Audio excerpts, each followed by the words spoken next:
Hello, and welcome to the stream. Don't know why I went slightly Welsh there, I'm not Welsh. As many Welsh people will be glad to hear. Alright, so, tonight, we're going to finish off Dreams in Ice, or Dreams of Ice, patch 2.4. Anyway, I don't know how long it's going to take. There's only like 8 quests or 6 quests to do, but one of them is a trial with Shiva. So let's crack on. Let's make it so you can see stuff. Brilliant. Yeah. I'll just leave us 2.5 for the greater good. What is this? The Tau. Though not given to small talk, Alfino can think of no better way to pass the time until Manfilio arrives. Oh, talk. Cutscene.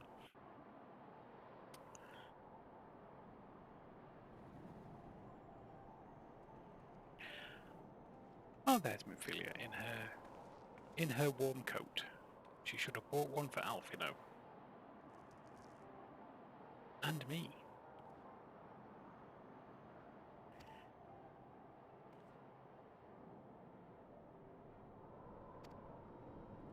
Questionable veracity.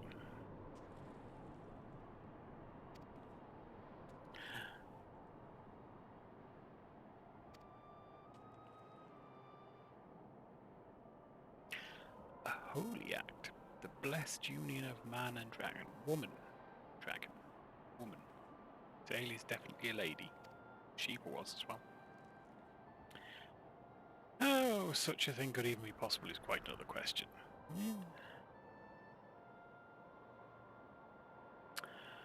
I'm guessing she hasn't seen The Shape of Water. Who knows?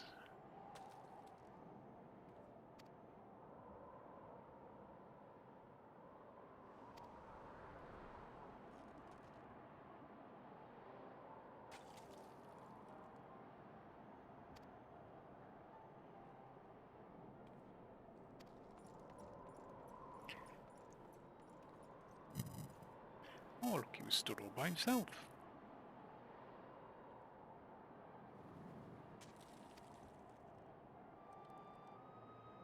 Oh, look at him looking out for his subordinates.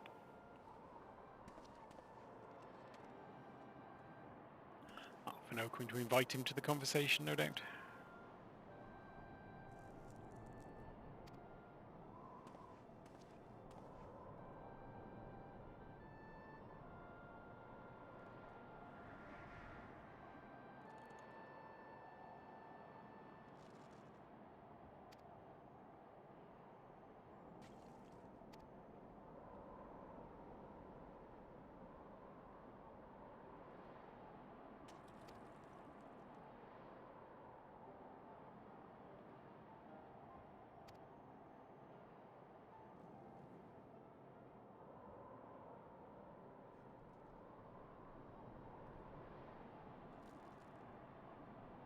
He's got a good point.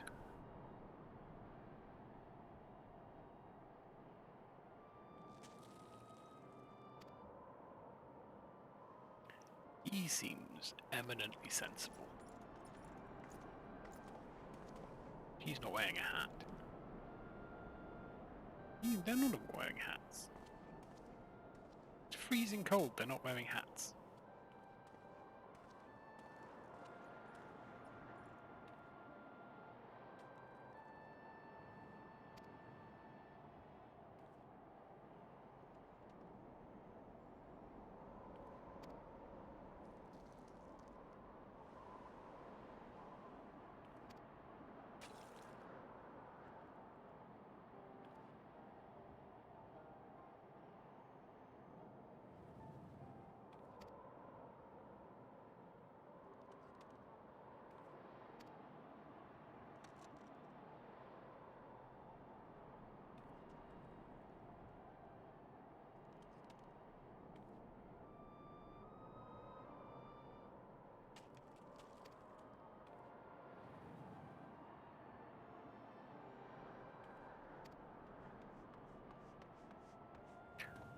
It's a blue dude.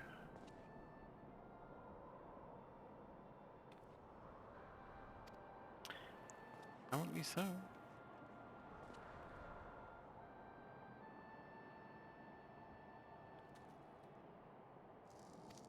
Ooh.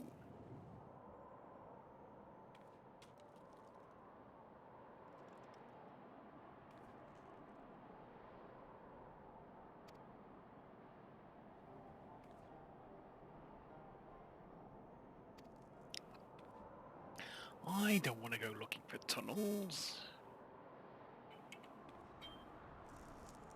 Ooh. Isn't Charlene destroyed though?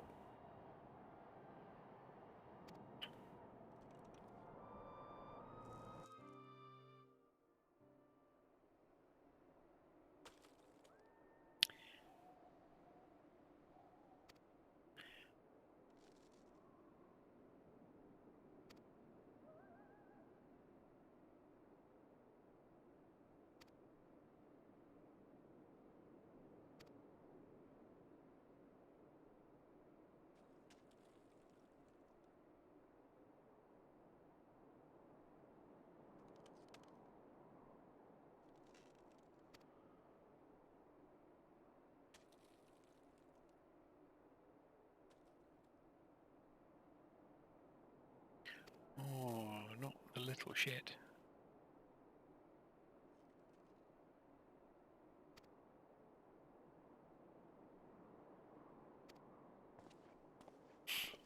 Okay. Gotta go and babysit some crystal braves. That's always exciting.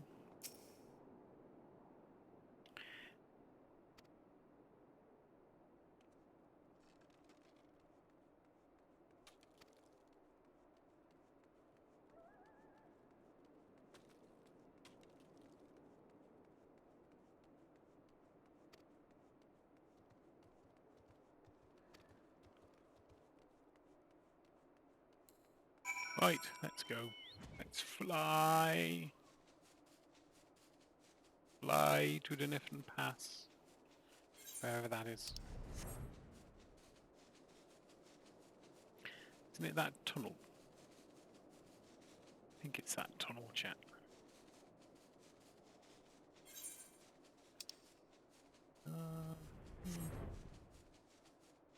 Apparently it's this set of trees.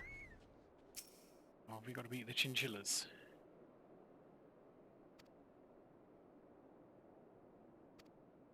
You sprained your ankle.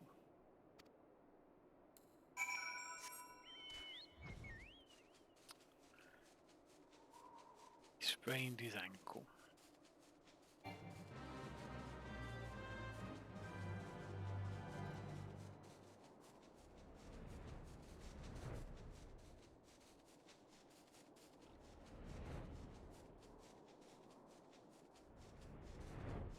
What did you do in the Kumar to fight against the heretics? Oh, nothing. I sprained my ankle.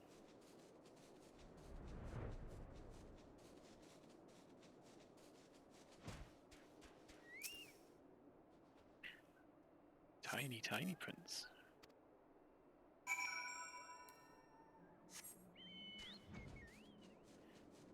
Chasing Lalafell. What do you do?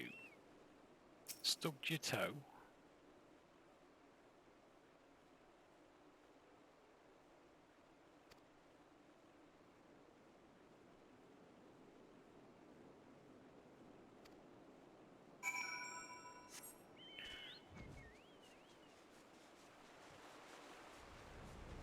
Oh, SBC. Fine. I'll do it all myself. Like usual.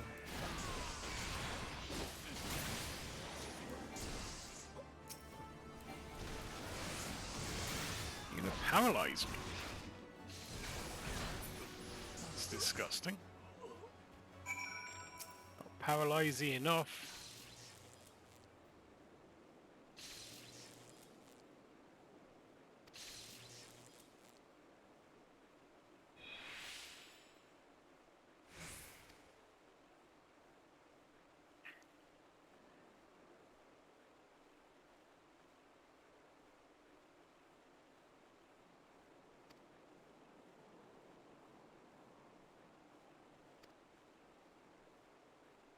Oh, okay.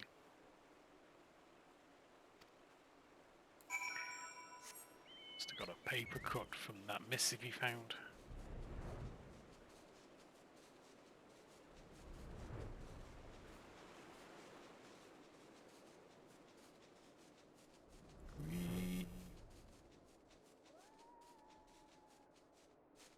Ooh, suspicious Quirthan.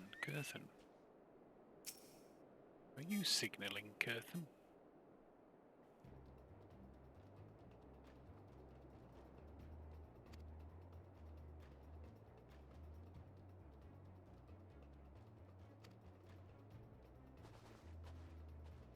Hello.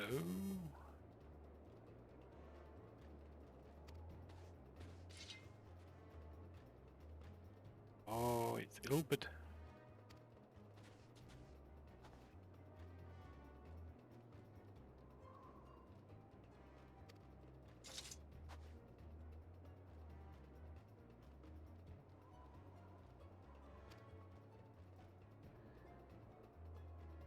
You're suspicious, mate.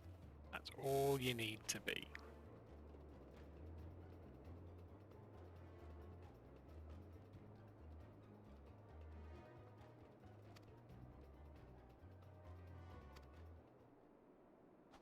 Oh, don't give me that drama.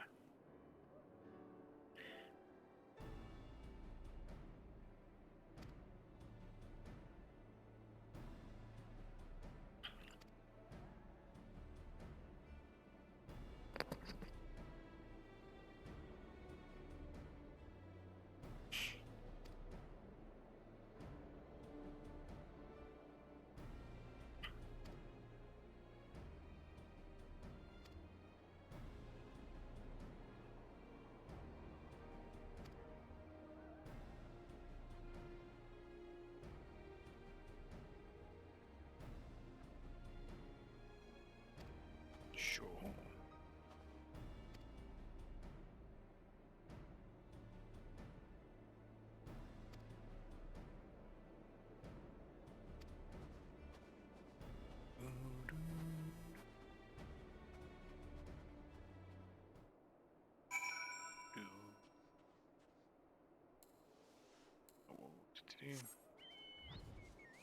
Wanted to jump over a little bit.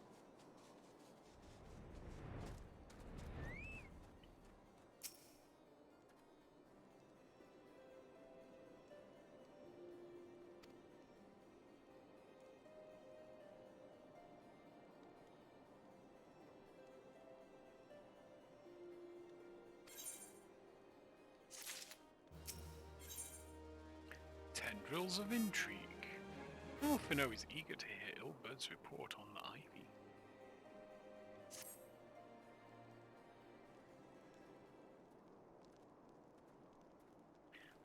Here he comes.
A grave error indeed.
It is time.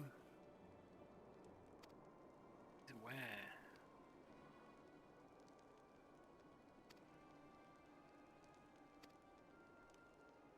Oh, would you know?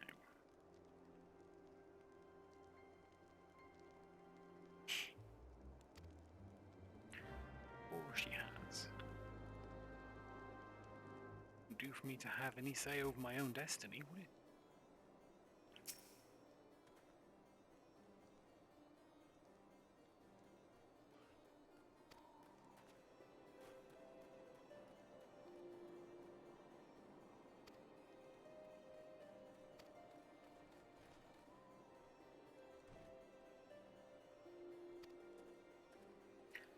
Africa's altar.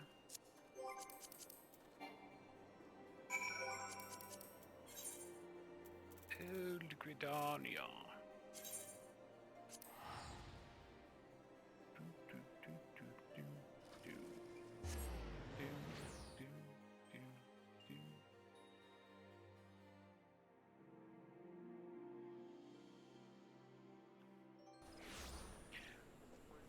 Ba ba ba ba ba ba ba ba ba ba ba ba.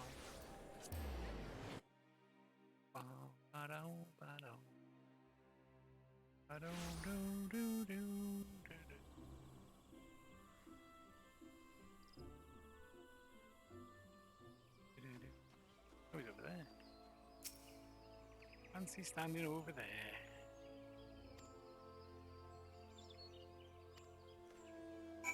Normally speak to him. We could have met in the lotus stand. Take your step. Oh, they're all here.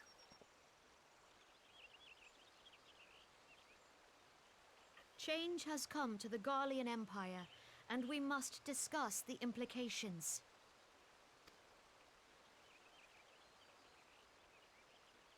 The rumors are true, then? The War of Succession is ended? It is. A new emperor reigns in Garlemald. Who?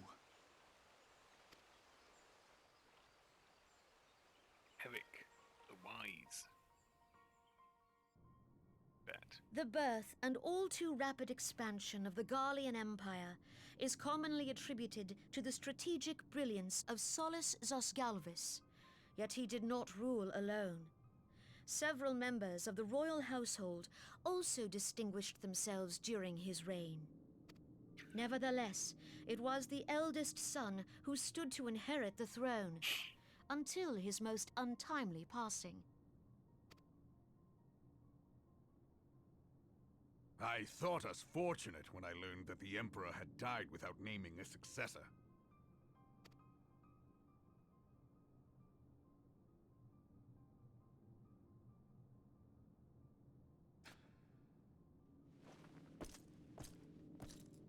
Would that the Garlean Empire had died with him. Optimistic.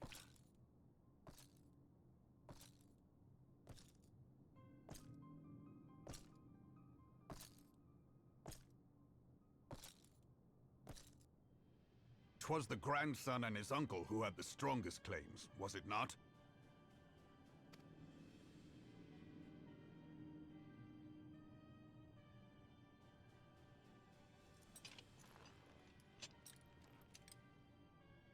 Indeed, yet claims count for little without the power to assert them. High Legatus Varus Ye Galvus is a respected military leader. Not so his uncle.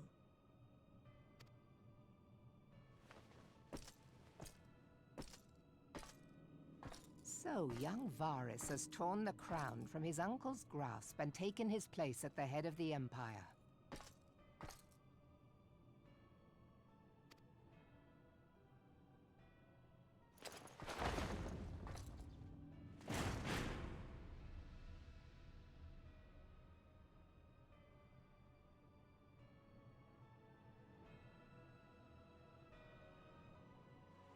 New boss.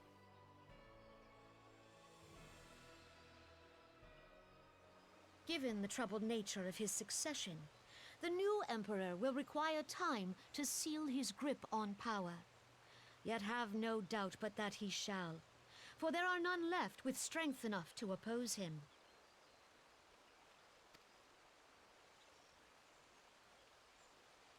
Since the success of Operation Archon, the remnants of the 14th Legion and the forces occupying Alamigo have done naught but fortify their positions. But you can be sure they'll be ready to march on us again, if their Emperor gives the word. When, not if. They say this Varus was so set upon Eorzean annexation that he spoke out against the Meteor Project. Plainly, the new emperor's intentions are of great concern to us all.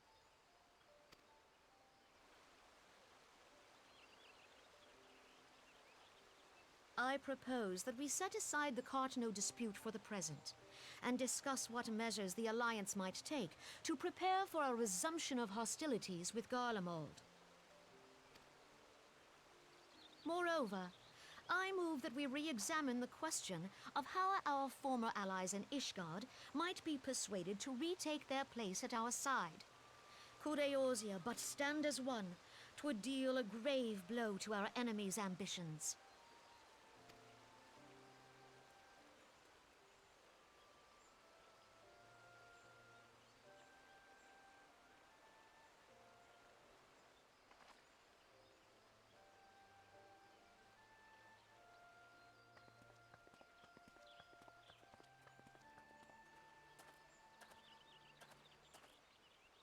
Well, I suppose we should be grateful that they have finally acknowledged the inevitability of Imperial attack.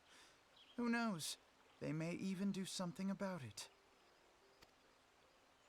If only the leaders of Ishgard would follow their example and stop hiding behind their gates, praying for the coming storm to pass them by.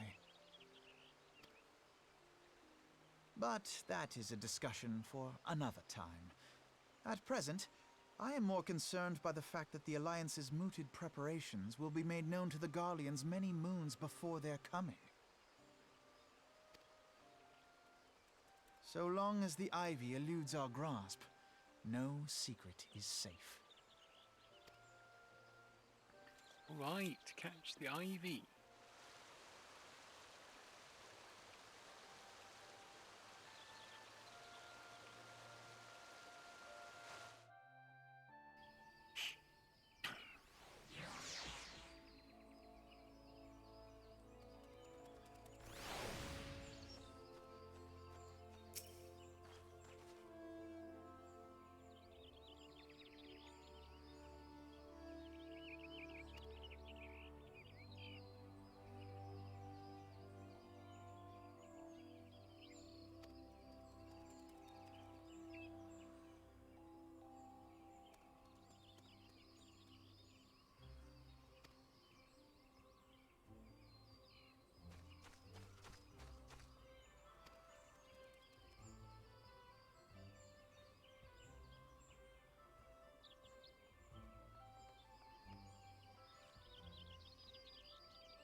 What, the fourth or fifth quest?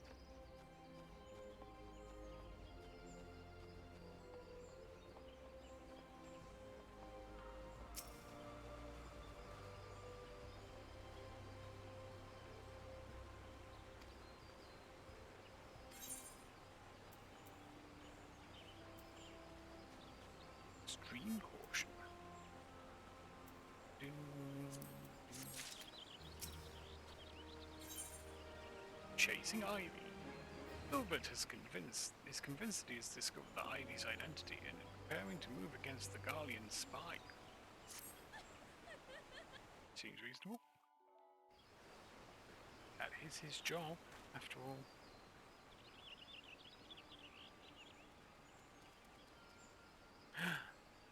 Eileen, wow.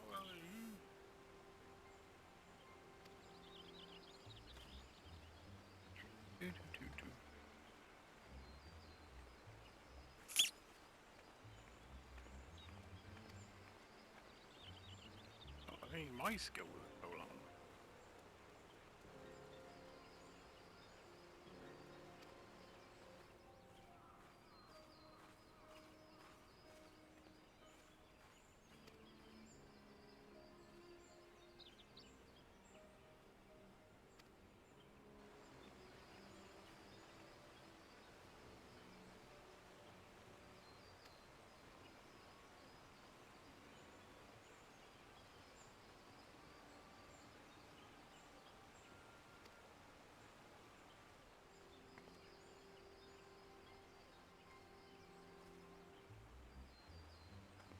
Be hiding.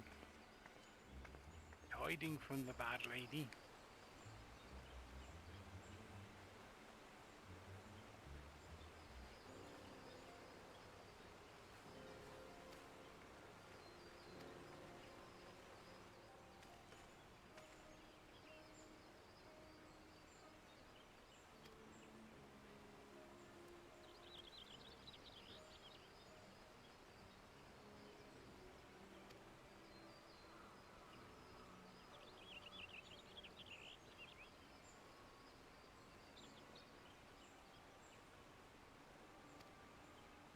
I mean, sure.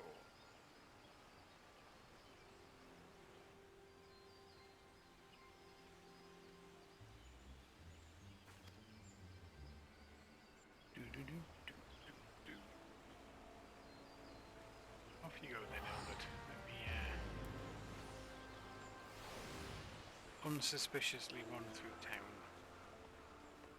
Who's over here?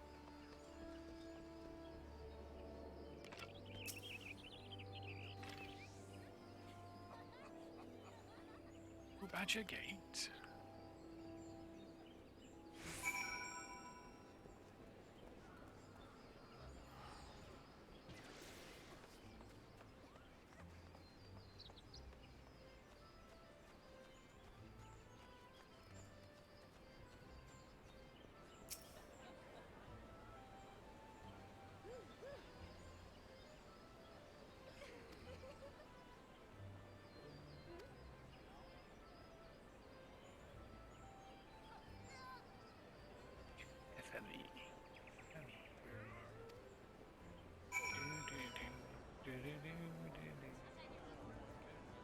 I'm just gonna go straight downstairs. I'm gonna assume she's just downstairs.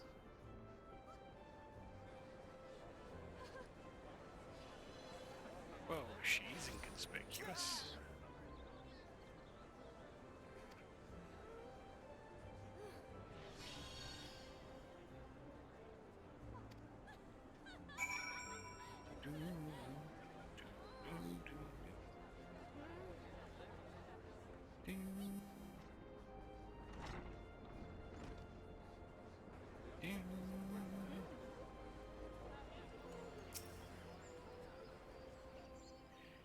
Il Birdio.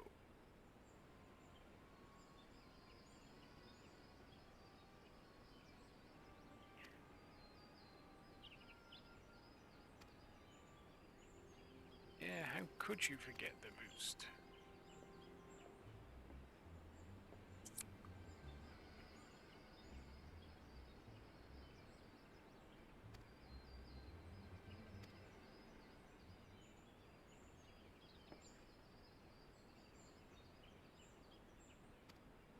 Why don't you tell everyone? Boom, ba-ba-ba-dum. Boom, ba-da-da-dum. Boom, ba-da.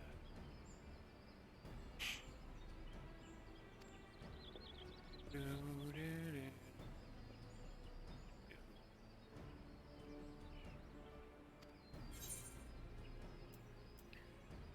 No, no, no. Yep.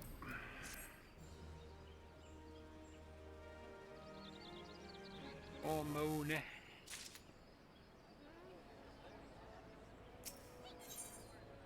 In flagrante delicto. Bluebird is eager to resume the pursuit of Eileen Ryan. Indeed.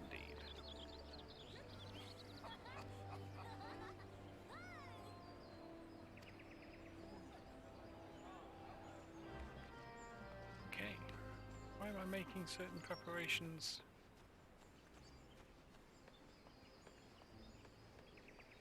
This is going to be a tough fight.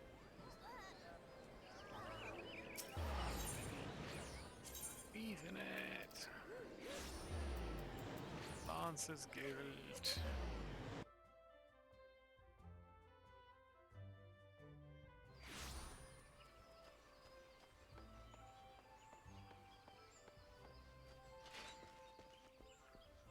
Ferry skipper.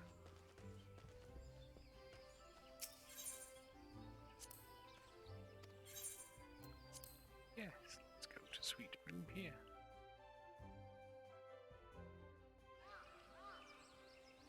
Oh, there's Albert.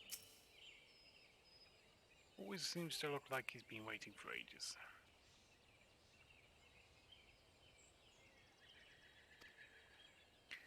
Yugiri.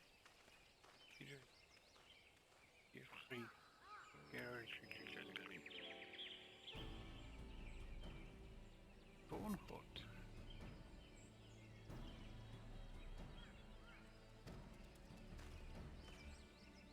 Bow, bow, bow.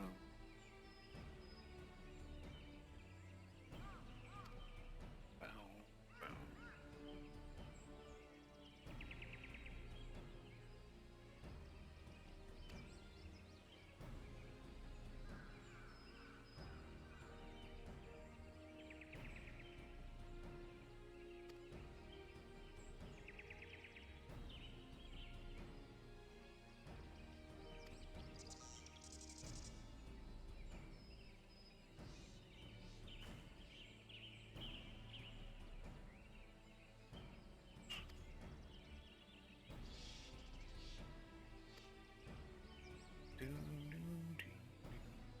Do it, chat. We're gonna catch in the act of talking to somebody.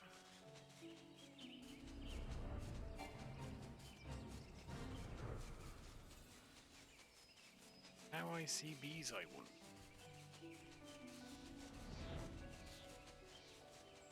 Don't get it. Oh, right. We nearly flew over them. The bramble patch.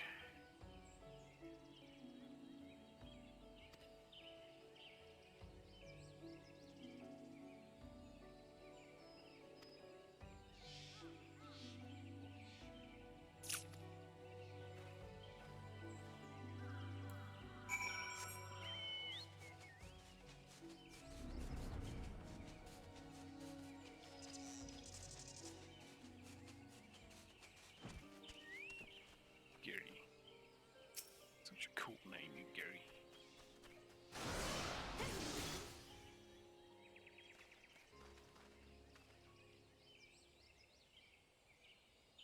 Gary. Gary.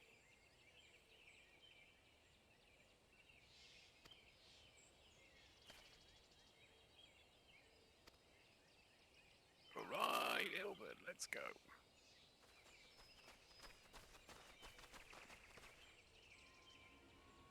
Turns out she's just buying something for her mother's birthday. This is going to be very embarrassing.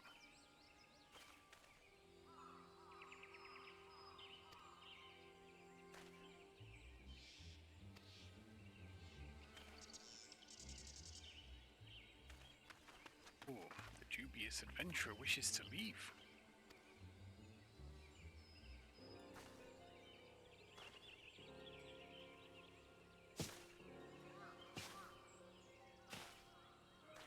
They're just dropping, falling from the sky.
Well, there was a suspicious look if ever I saw one.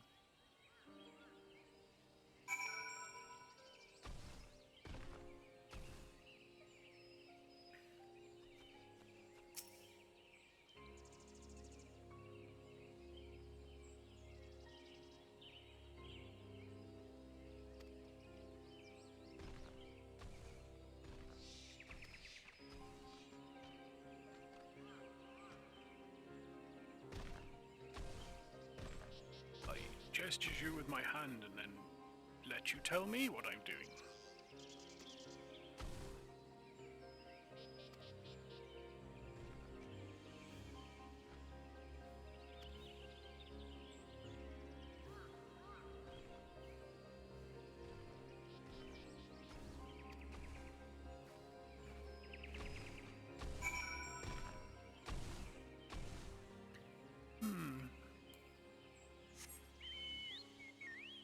Where is Minfilia?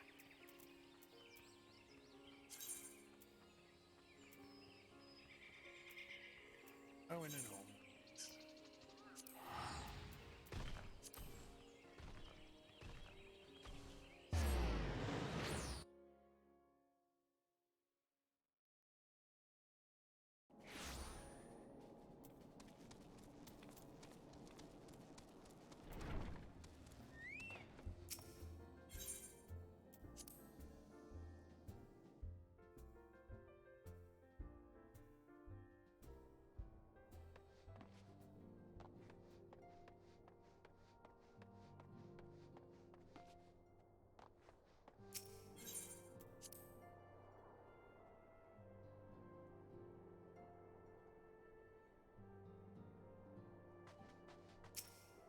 Mini!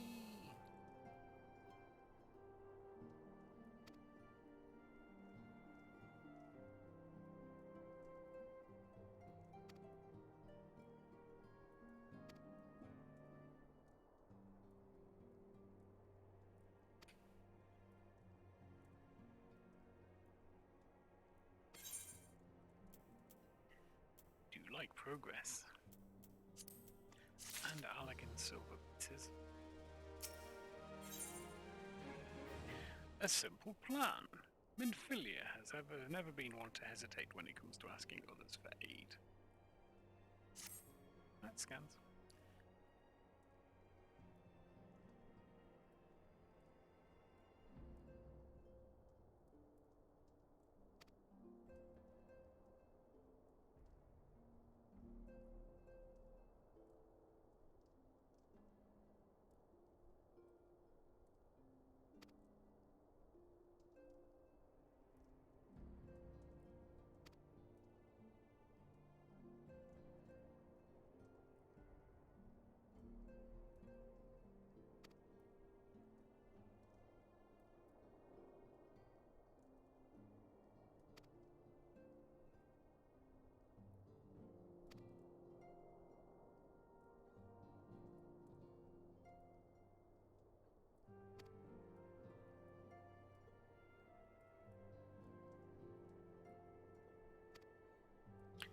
Go and stand at the gate for an hour.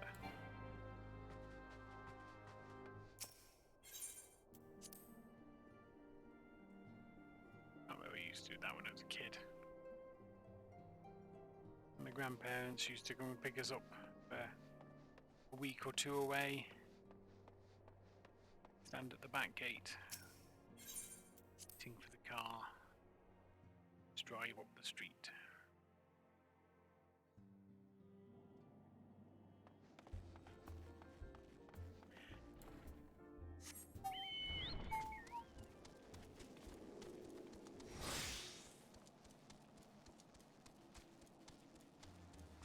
The yawnies.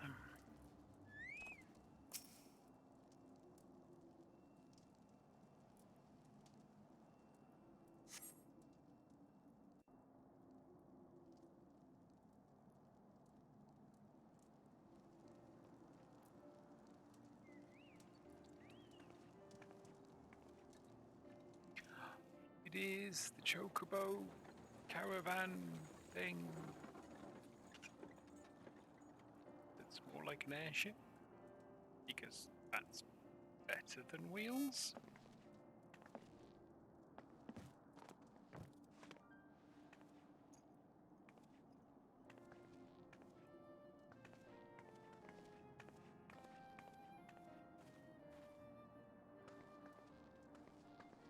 Minfilia, am I right?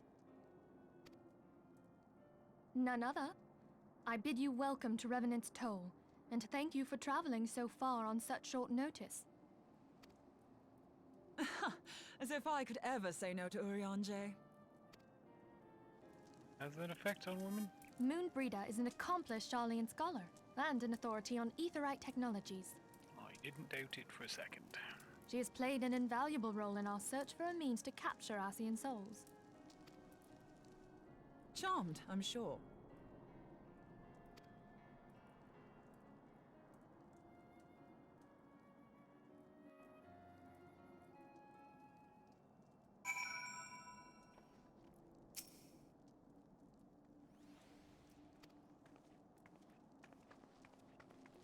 We're returning to the Rising Stones.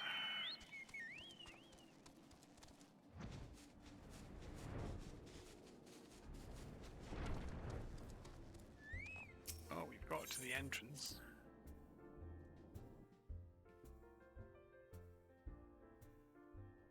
That's that challenge overcome.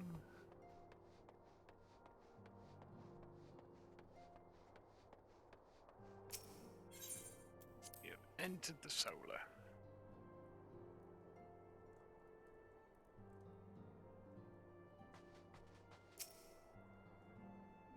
So good at this game. Oh, look, everyone else has joined. Including this person. Oh, it's Eden Papalimo. God, it's been ages!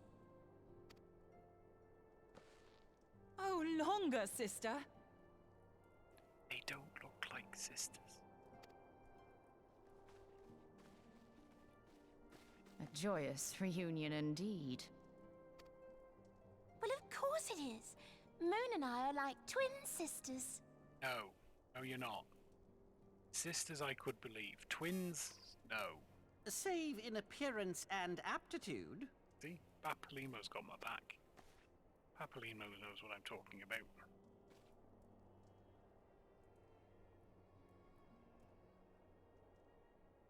Everyone, if I could have your attention.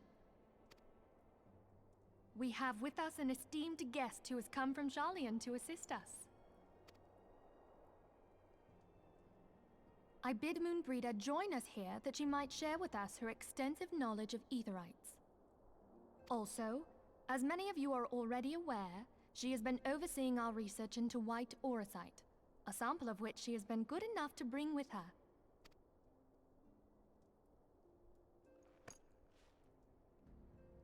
Well, Where I was she had to come, holding didn't that? I? You'd have to be bloody daft to turn your nose up at a chance like this. Where better to conduct my final tests than a land so steeped in ether you can taste it? 'Tis plain the passage of the years hath done little to dampen thy youthful spirits. And nothing at all to reform thy youthful manner. Oh, Beyonce.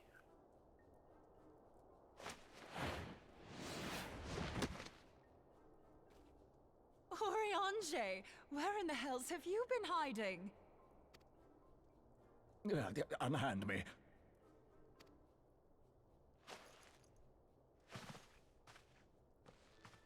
I come all this way, and that's what you have to say to me. I much preferred when you were pleading with me to drop everything and hurry to your side. What was it you said? None save thee can satisfy this need. Go on.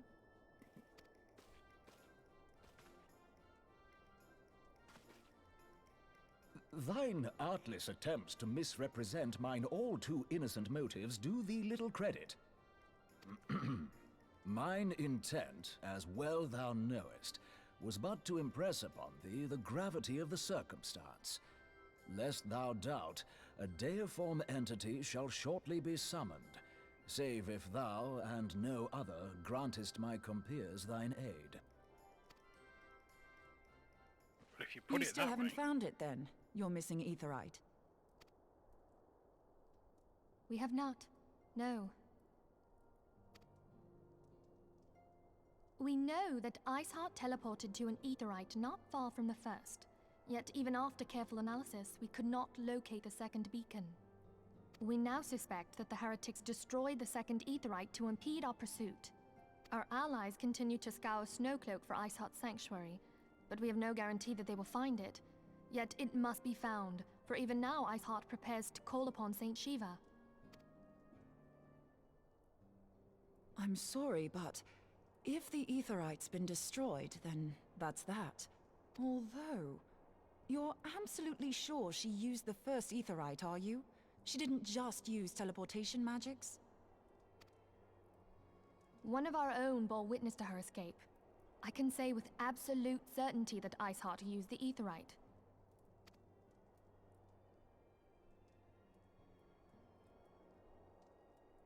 In that case, there might be a way, so long as the ethereal current is still flowing. Truly? How?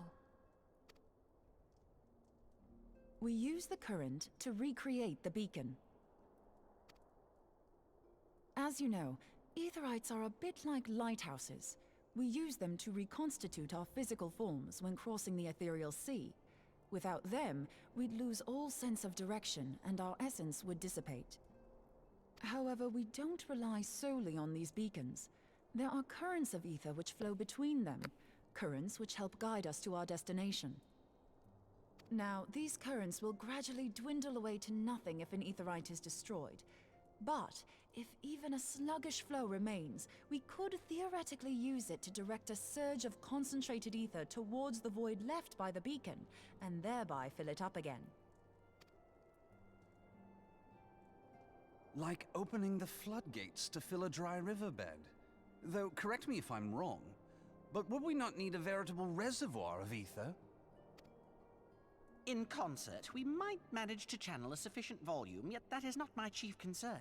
To direct the flow of so great a volume of ether with the requisite precision would be a nigh impossible task in itself. I barely succeeded in facilitating travel to an unattuned beacon. That which you describe sounds considerably more difficult. someone had a large white crystal. And dangerous. Every person who has attempted to teleport in this fashion has died in the process. They, however, did not have white auracite at their disposal. I can use it to channel all the ether you can give me into the aetherite. However, white auracite cannot retain ether for an extended period of time, so we would need to infuse it immediately beforehand. Just so you know, I'd confidently give this plan better than even odds of success. And if the worst comes to worst, your people won't suffer. Though it risked the lives of our best and brightest, we have not the time to seek other options. If the ethereal current still flows, we shall carry out Moonbreeder's plan. That's the spirit. Let's roll the dice.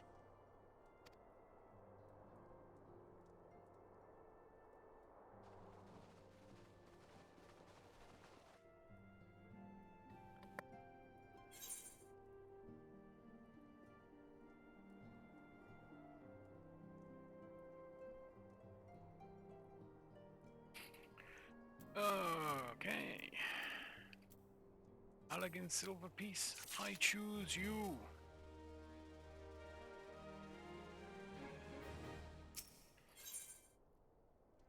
Instruments of our deliverance.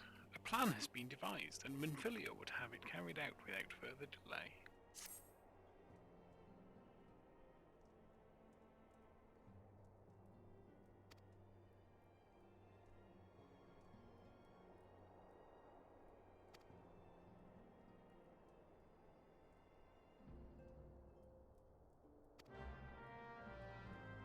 Okay.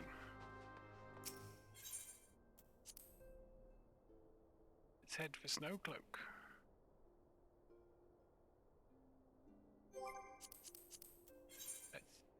teleport.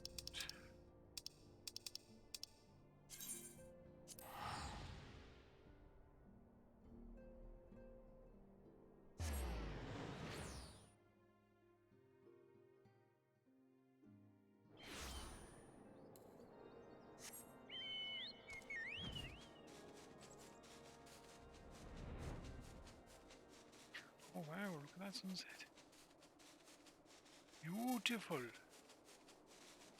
Beautiful colours.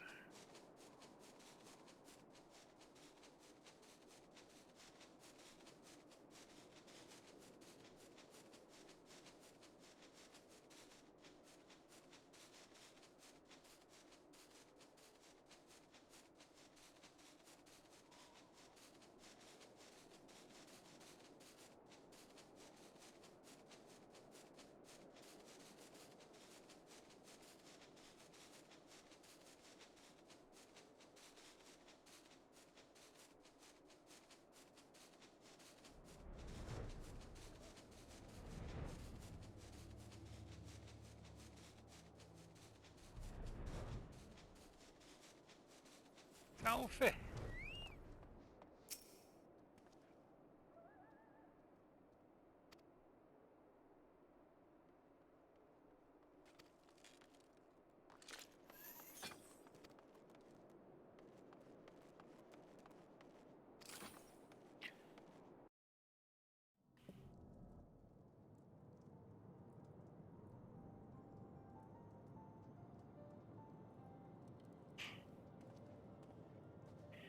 Very blue.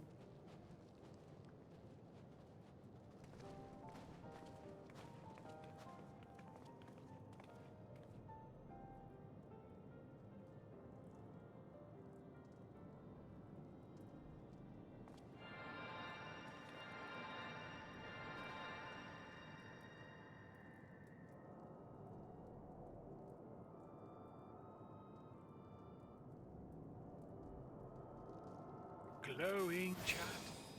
It's glowing and flashing.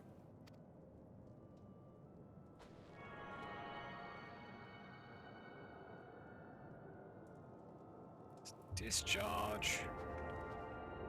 There's some discharge.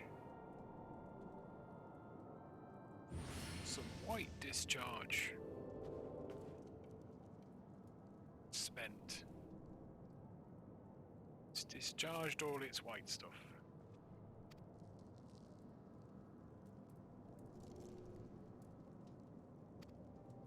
Why me? Get Alpha know to do it. He's small. Significant.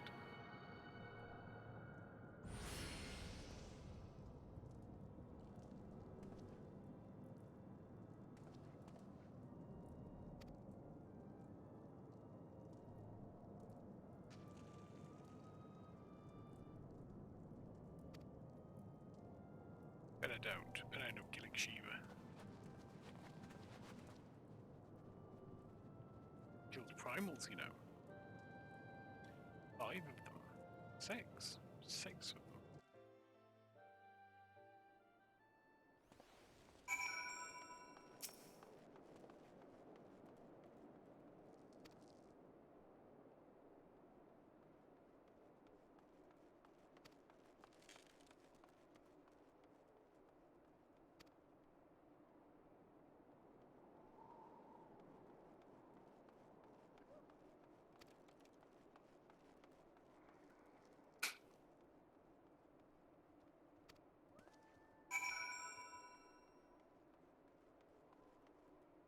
Stalwart Temple Knight.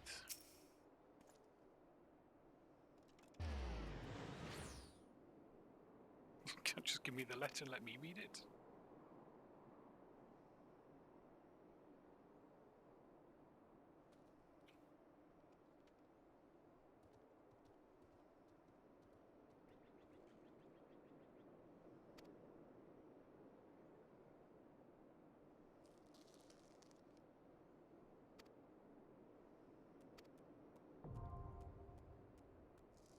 Yay! Yak Alpha Amphitheatre.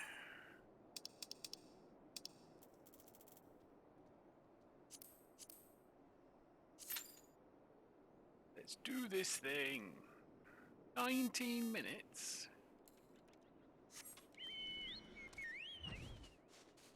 Go and find some fates to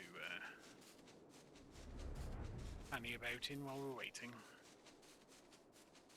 19 minutes.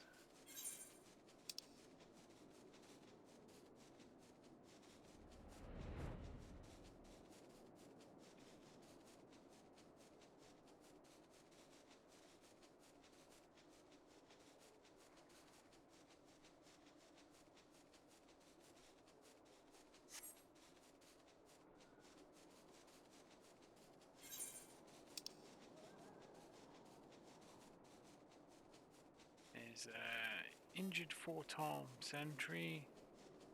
Fire in the distance. Expect a hatchet.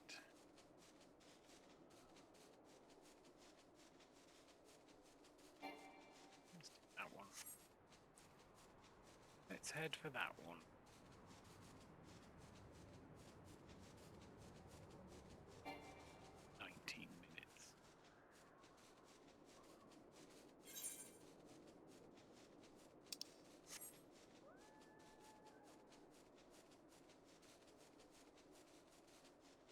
That Alley as well. We never realised they had stuff this far north. Oh, it's below the wisps. Do, do, do, do.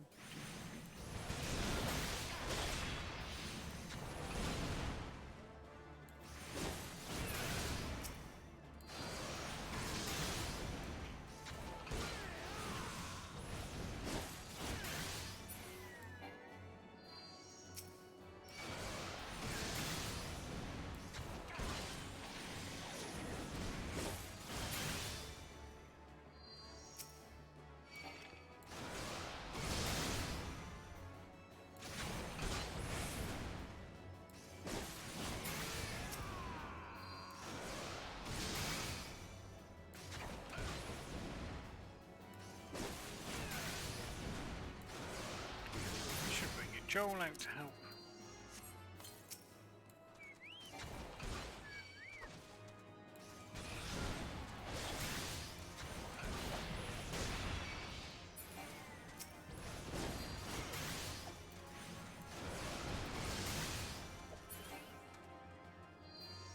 Very exciting.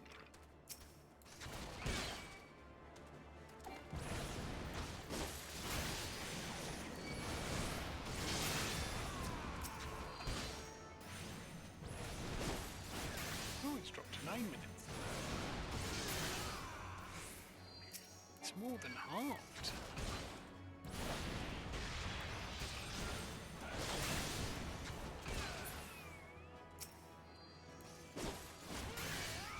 It would halve again.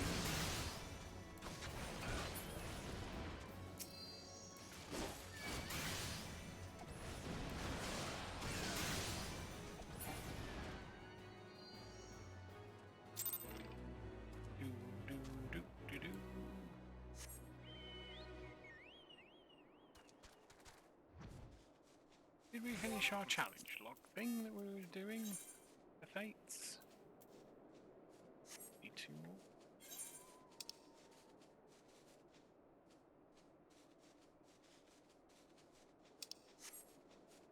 Go and do that one then. Nice and close.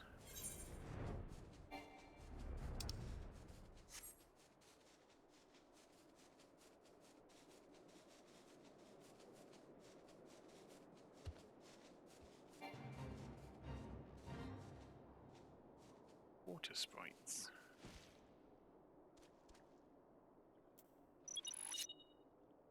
Oh, it's a deliver one. Okay. Grab as many of these as we can.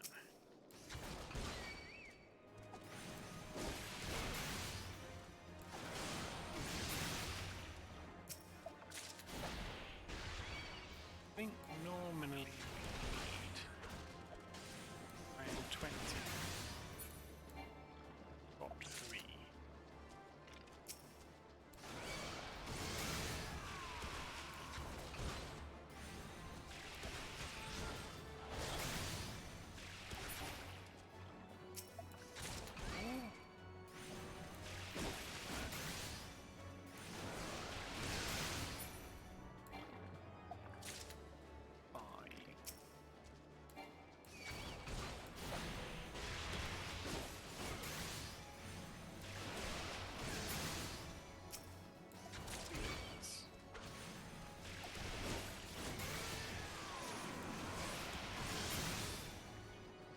7.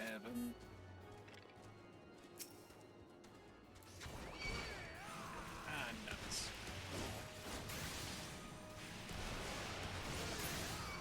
8.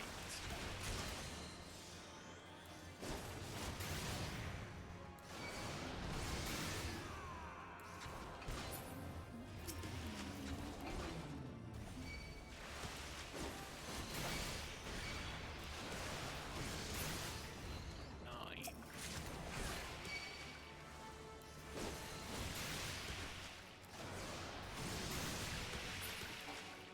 10, halfway there.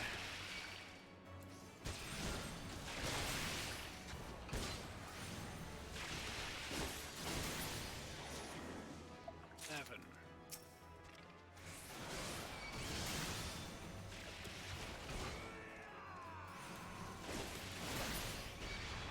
12.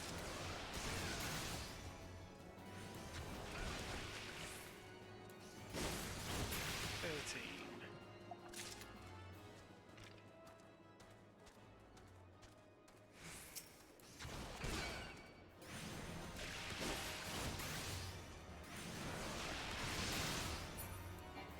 14. 15.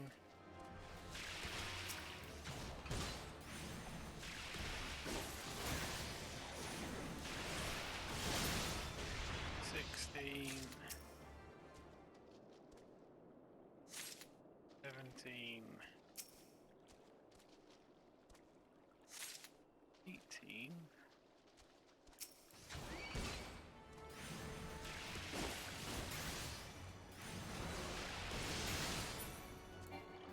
19.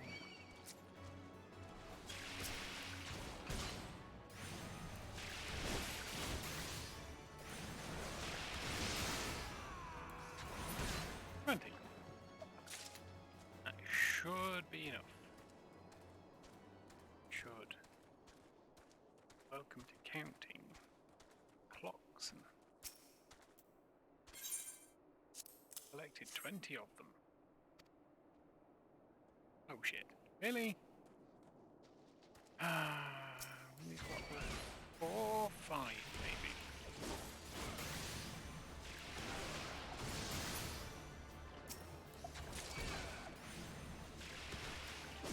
Let's collect 5.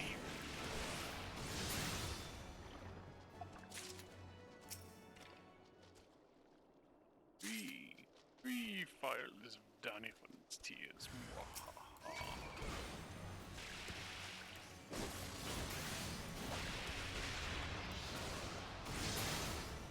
Oh.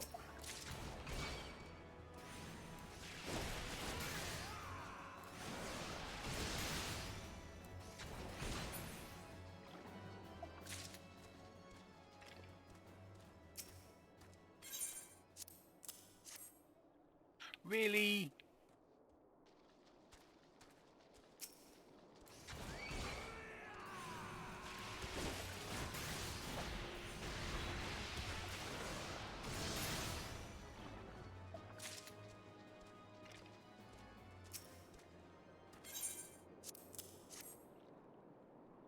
Oh, thank goodness for that. Right, now we've just got to hope that this doesn't pop in the next minute. Or we lose everything. We should be alright now, I think.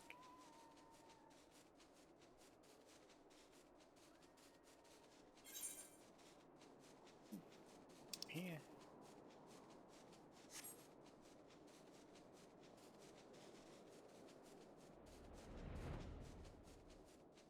Last time we tried to do this one, he got straight in. Alright, let's, oh no, level sync first.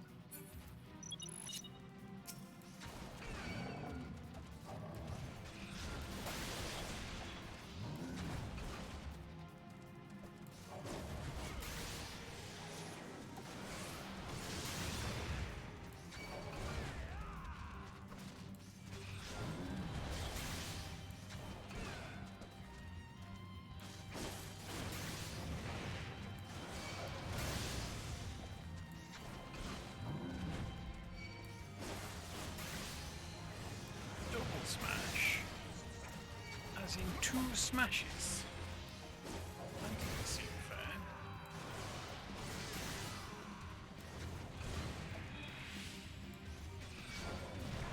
I don't get double stab.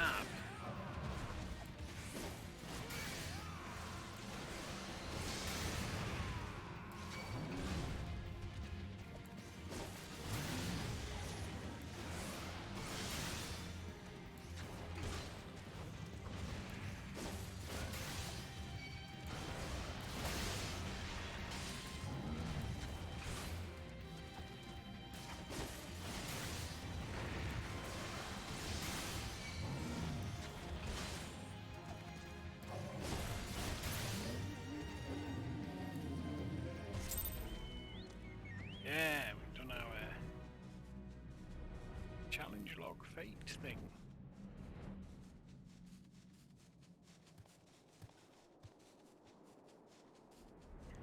We might as well carry on though, eh? Anyone hear it? Don't know. Find out. Could go and do inspect hatching because we did him in like a minute last time.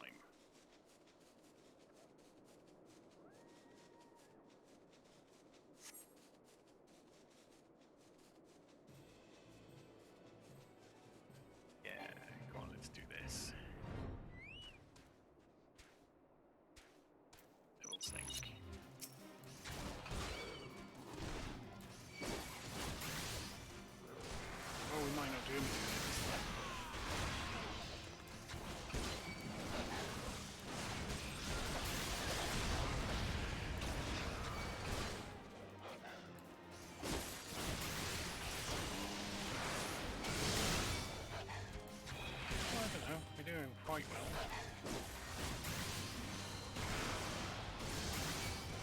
Halfway there.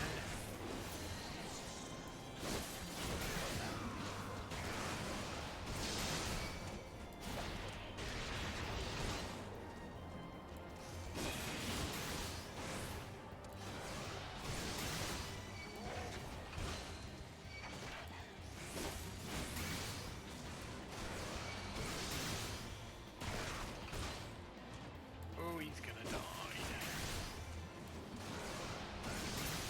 Bye-bye goal on its goes on its scan. And here's your dog to help you into the afterlife. Like a guide dog. What's this one?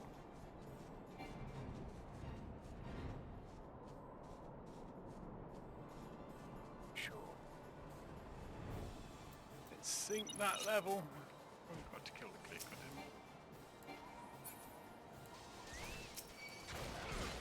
Well, I don't think we're getting a gold for this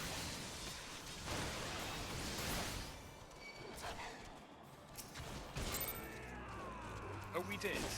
Oh, wow. We kill half a box and get a gold.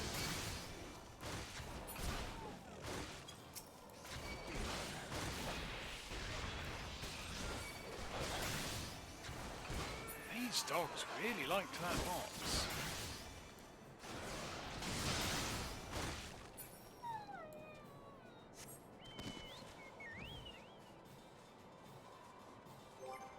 It's just... got any levels to do on this? Oh, we do. It's just making me healer.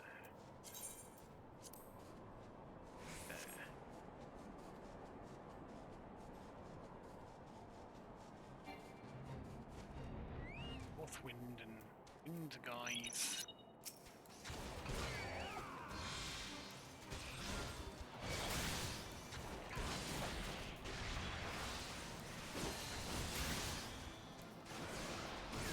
Oh, apparently he didn't want to do the wind guys, he just wanted to do the boxes.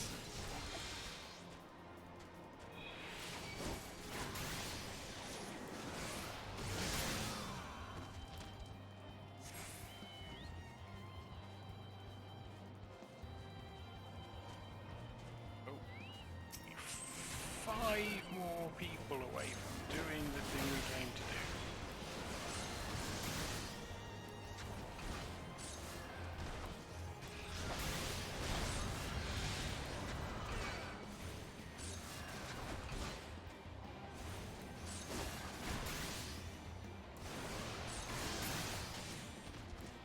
That's the west wind. There's the east wind.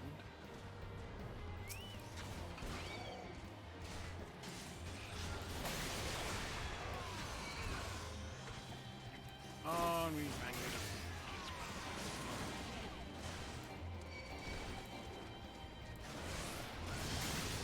I mean, it's only hiding behind the stick.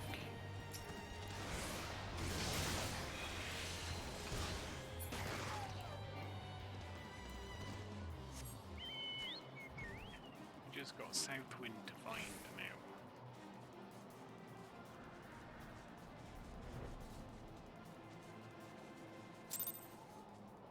Shit. Who is he?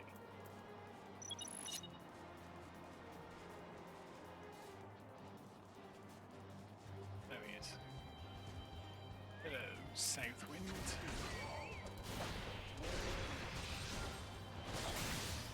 Allow me to do murders upon you.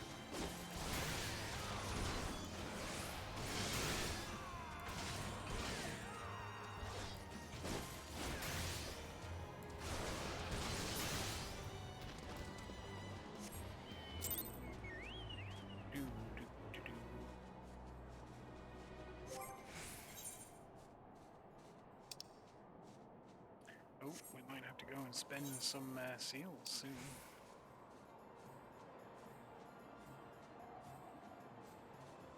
There.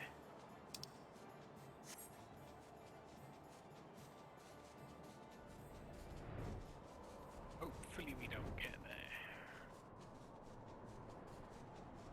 Hopefully this party pops before we get there.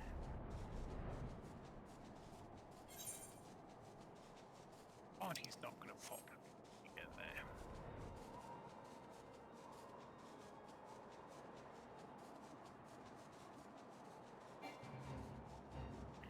Red Horn Ogres.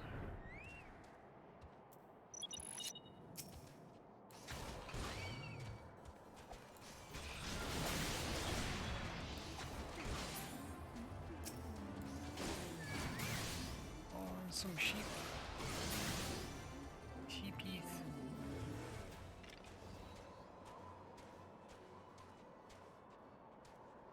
Okay. A very small space for the red horns to be in.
Well, I was like, it won't take 19 minutes, and it's taken 20 minutes.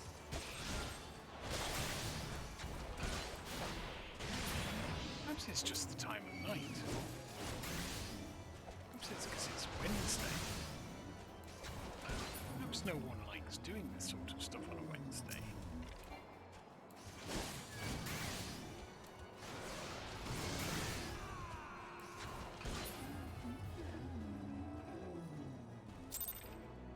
Perhaps I ought to shift to tanking. I'd probably be right in there now if it was tanking.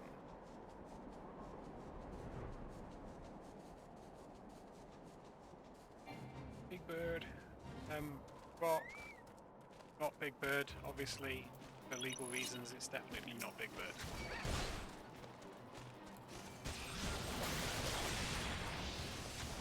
Let's not try and get Final Fantasy XIV suit.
Shall we drift towards Mordone and see if there's any more interesting ones there? Oh, that one. 12 ilms of snow. 8%. Is somebody doing that?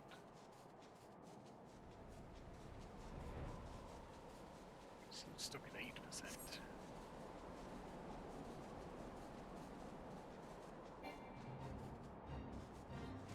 Oh, I see. It's the house Dundergaard. Doing their best.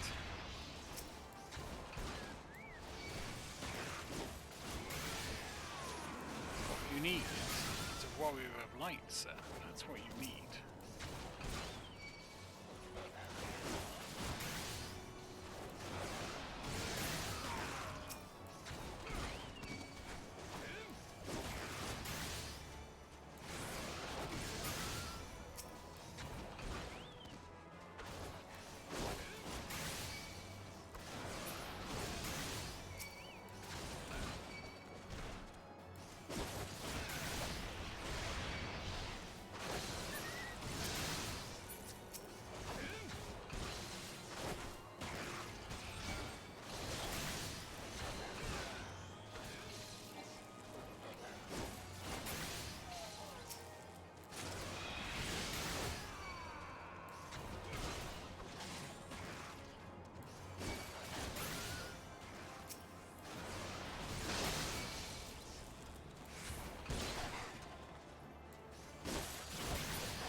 Oh, look at that. Just in time. Nice handy finish there, just on the bell. Let's bring it up and oh no, maybe not. Do do do do do do do do. Hello, bro, laugh, telaf, laugh, low, laugh, laugh.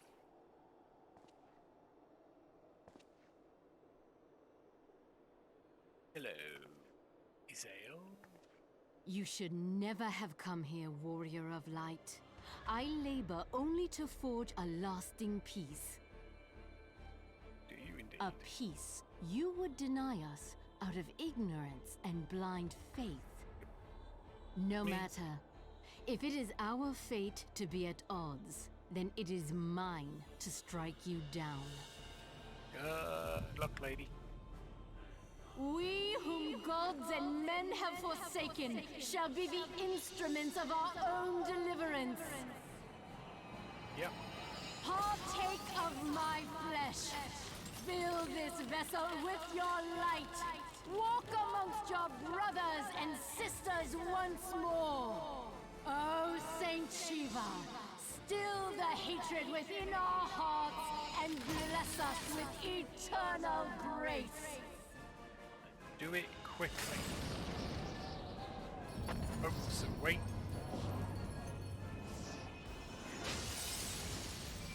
Ooh. Shiva.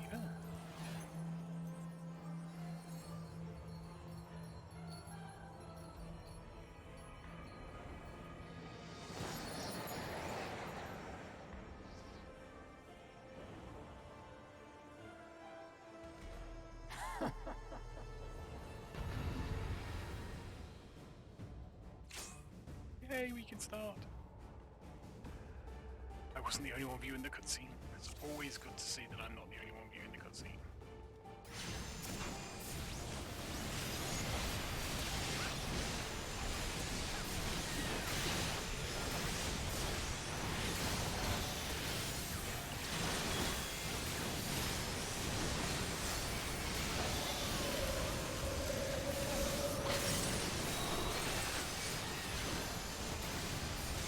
Did not go well.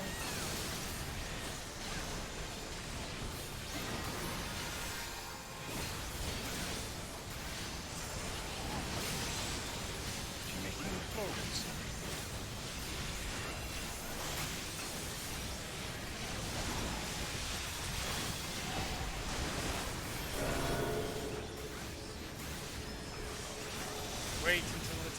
Small to the middle.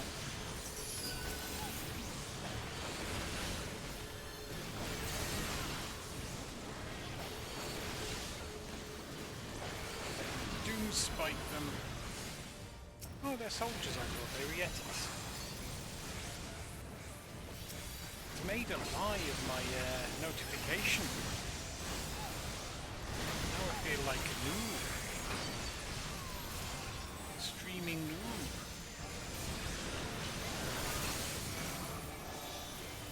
You could say I am a streaming noob.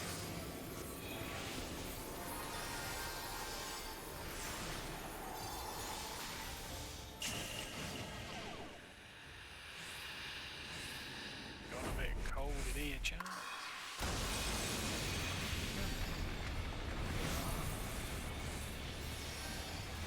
Oh, there she is. Standing there like some noob.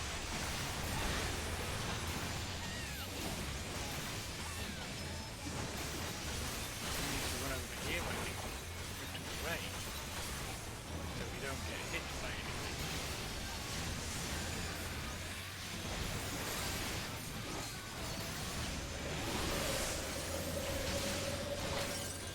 Oh, it was not.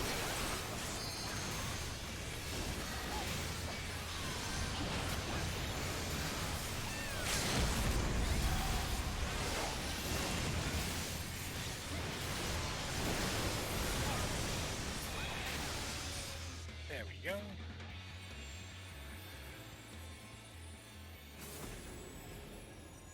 Shiva done. The destroyer destroyed.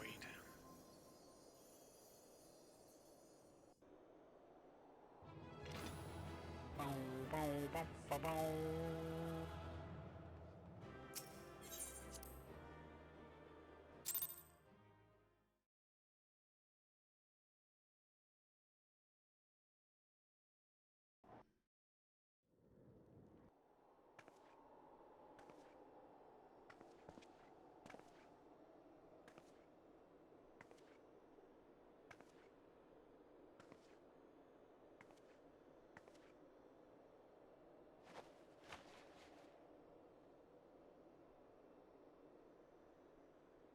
Fool. Blind, bloody fool.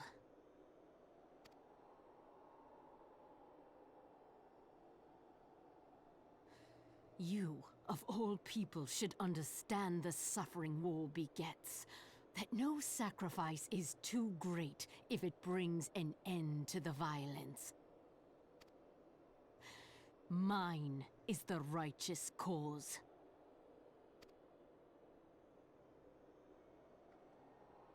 You fight in a war you do not understand. A pawn of liars and schemers. And they are no less ignorant than you, following the creed of their fathers without question, never thinking to ask why. Trapped in a delusion of their own creation, and blind to the truth.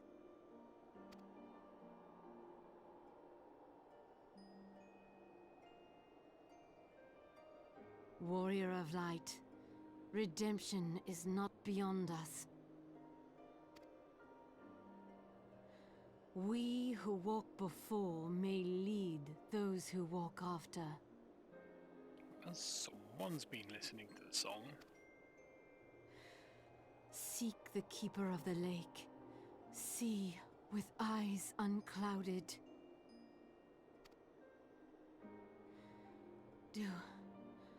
Do not squander Mother's gift.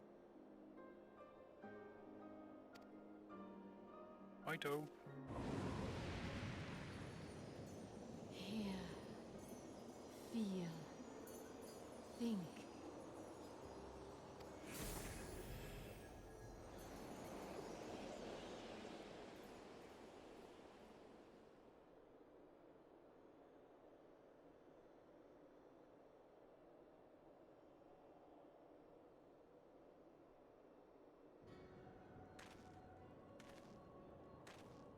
Oh, it's him. It's the Asian. And so the vessel withdraws, a predictable outcome. Nevertheless, La Habrea will be pleased. Sideburns? Mutton chops? How unfortunate.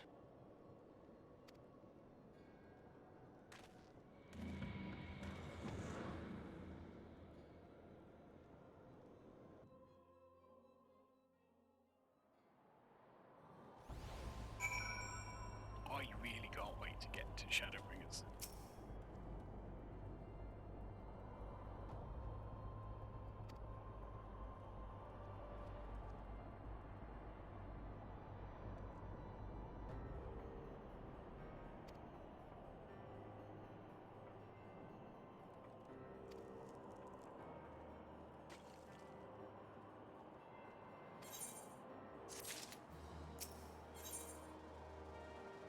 The road less travelled. Unbrida remains unconvinced that you have not sustained a head injury.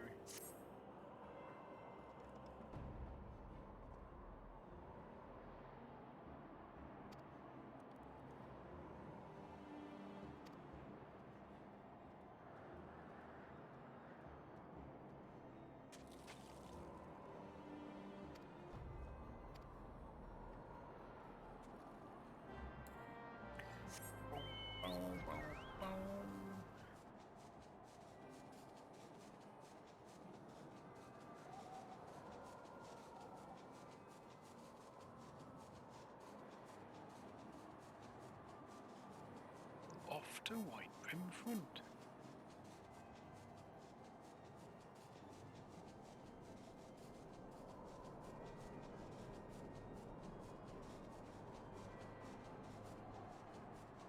I think we're in here.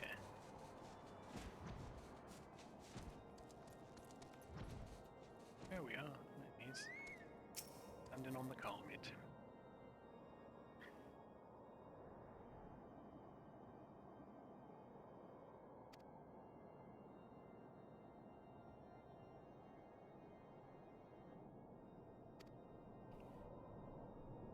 Well, you see, we went up to her, stabbed her a bit, and then she fell over.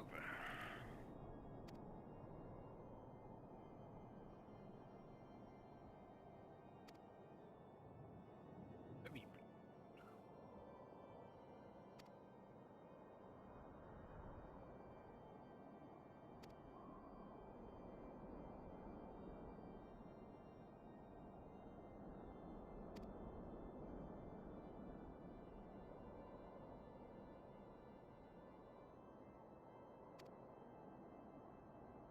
Or if we find her first.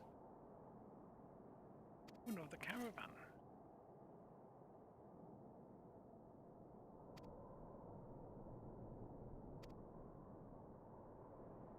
Well, they haven't managed it so far.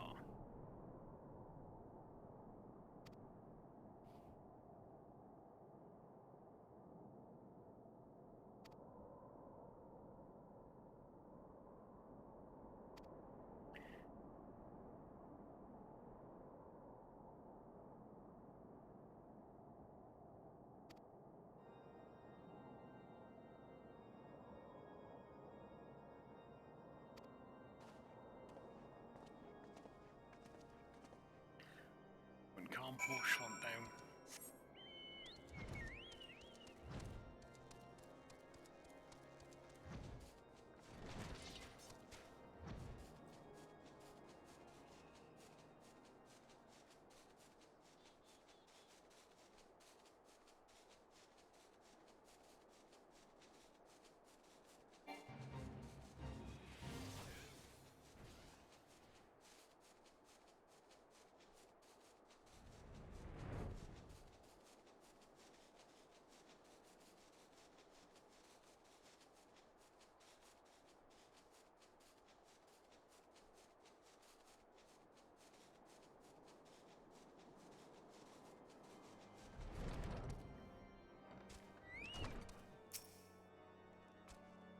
All right, Horshon.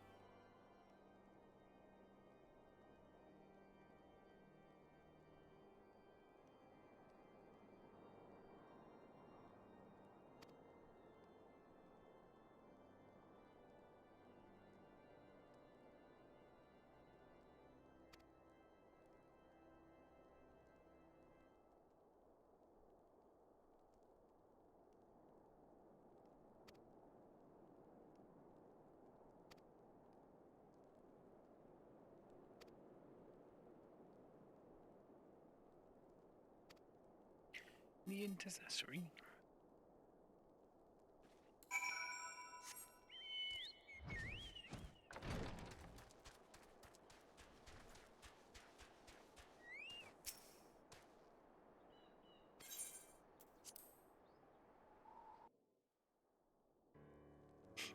Ooh, cutscene.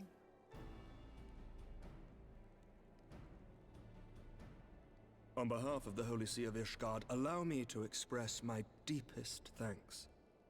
Never before have we been required to contend with a primal. Indeed, there were fears in some quarters that our knights might not be equal to the task. From what we have now learned of these beings, I can say with certainty that we would have lost a great many men had the Scions not intervened. Then the argument for preemptive action should be self-evident. Perchance now you will reconsider my proposal that Ishgard move against Nautalon. Ere we first met, a similar proposal was tabled, but the Holy See decreed that we were to observe, and that military action should be taken only in self-defense. All things considered, it was not an unreasonable decision. Since the calamity, 2 vigils have fallen to the Horde, while Garuda has never shown any inclination to storm the gates of judgment. Which is why this unprecedented crisis and its resolution may prompt a change in policy. You who have faced these primals know well the threat they pose. Ishgard did not. Not until now. And there is naught like a brush with death to change a man's outlook. At the very least, this should silence any lingering objections to our arrangement with Revenant's Toll. The Holy See may even feel moved to grant us its formal endorsement. So far as it is possible, the Scions shall be compensated for their service. We should be grateful for any aid you can provide. As a gesture of good faith, I shall withdraw my previous request. Your people are doubtless needed elsewhere. That will not be necessary. We too have a vested interest in watching Dravania's movements. I see. Once more, I must thank you. Sir Emmerich, if I may, do you truly believe that Midgard-Zoma could return? The heavens are a window unto truth, but those who interpret their movements are not infallible. I requested your involvement as a precautionary measure. But of course, you sought an excuse to compensate us from the first, mindful of what would happen if Revenant's Toll were taken by your enemies. Ishgard is not wont to aid its neighbors, but that does not preclude it from manipulating them to serve its own interests. Choose your next words carefully.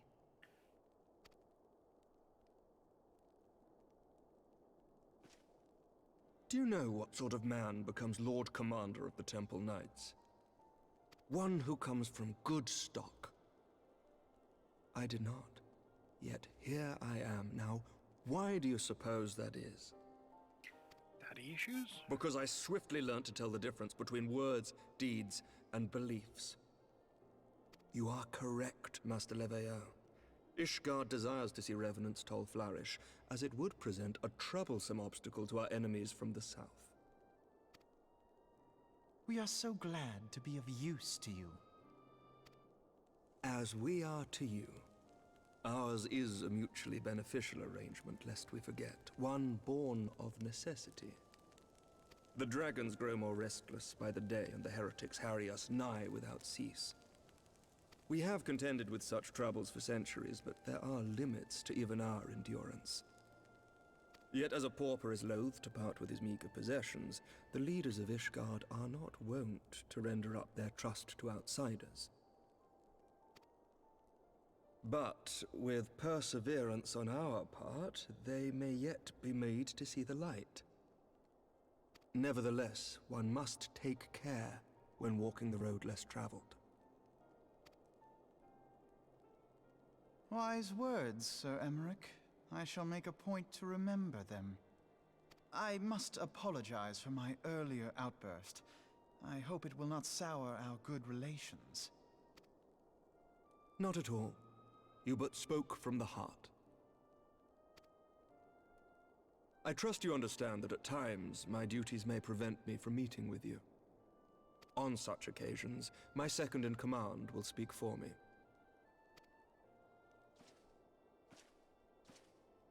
Lucia, at your service. Pray excuse our reticence. We are but wary of speaking too freely, lest our sentiments be made known to our enemies. Know that the Lord Commander and I are of one mind. For the sake of Ishgard, and of Eorzea at large, I pray our peoples can put aside their differences. Those who dwell in the past risk losing sight of their future. Should aught befall one of our shipments, pray inform Lucia immediately. You may also relay to her any words you might have for me alone. Not being of Ishgardian birth, she owes no allegiance to any noble house, making her as near to incorruptible as one can find in my homeland. Suffice it to say, I trust her completely, and so may you. Which reminds me, Lord Orchefon, if you would be so kind? Certainly. You nibbles? In times such as these, trust is ever in short supply. Mayhap this will go some way to rectify the problem. The results of our investigation into the heretics' recent attacks, as well as our interrogation of the merchant you detained. Sir Emmerich, I cannot thank you enough. Think nothing of it. Ishgard may be many things, but it is no friend to Garlemald. Did I not tell you to have faith, my friend?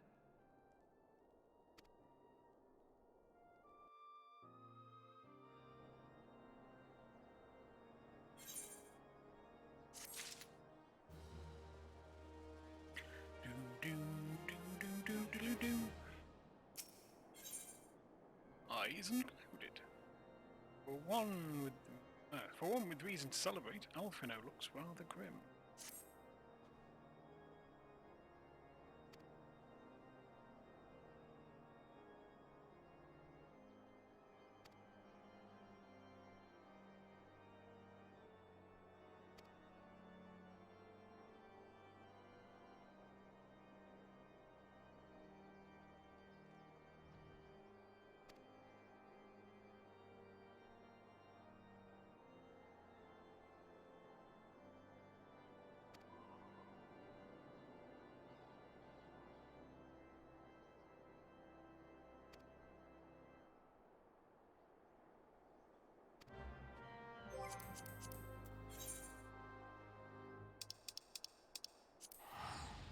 Off to Mordona then.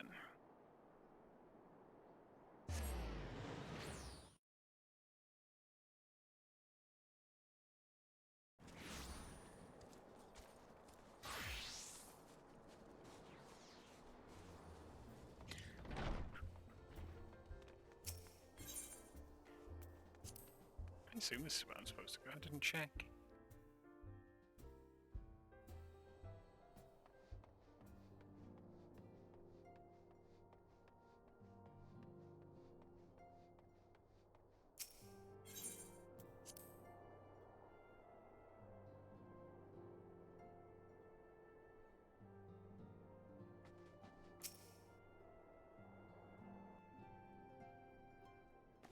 Words cannot well express how glad I am to see you return to us hale and whole. Needless to say, I am most eager to hear your account of that which occurred in Kurthis, assuming you're ready to speak of it. Excellent. I shall summon the others at once.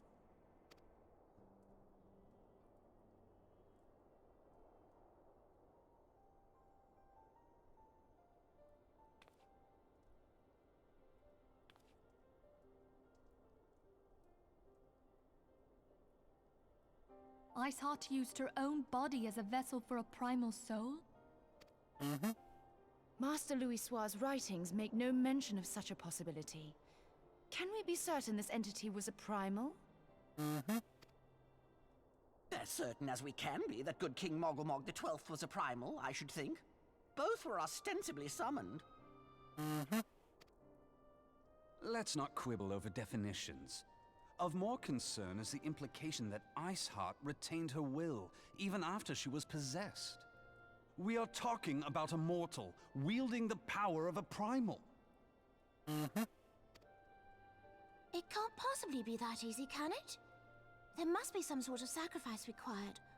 Or maybe she's just special? Mm-hmm.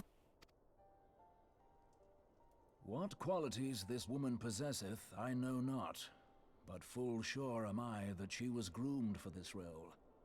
Few are privy to the secrets of summoning, and but a single party standeth to profit from their dissemination.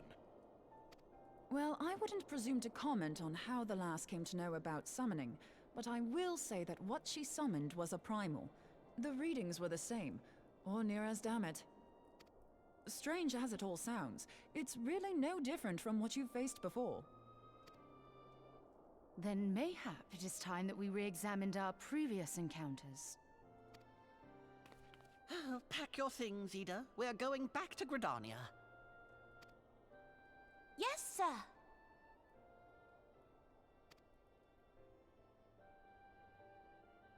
About Iceheart's final words to you. Hear, feel, think. Hydaelyn speaks to her as well. If Iceheart is blessed with the power of the Echo, she will doubtless have used it to further her goals. Or could it be that it was a revelation granted her by the Echo which first set her on this path? She did say that the Ishgardians were blind to the truth. Do you think she has knowledge of the origins of the Ishgardian-Dravanian War? It would do much to explain her unwavering conviction. Did not the Lady Iceheart implore thee to seek the Keeper of the Lake? And did she not imply that in so doing thou wouldst come to see with eyes unclouded? Midgard-Zoma was a king amongst kings who reigned for centuries on end. But he is dead and his wisdom lost to the ages. Unless the Ishgardians' fears are well-founded. It would seem we have yet another reason to stand watch over the Keeper of the Lake. For a mercy, we are well positioned to do so. Iceheart, Shiva, Ascians, and Midgard-Zoma. I shudder to think how they're all connected.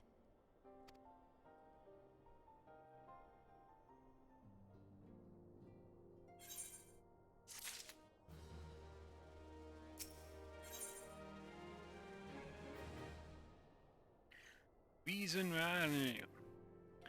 Minfilia would discuss how best to proceed in light of recent developments.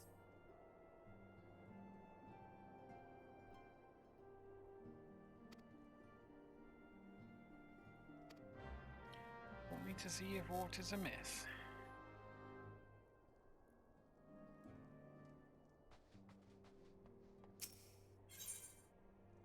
See if aught is amiss.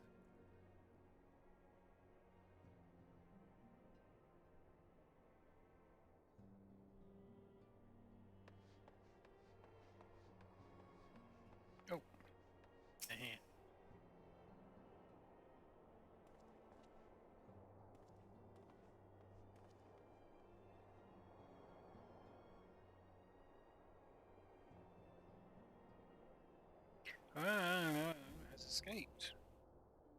Interesting.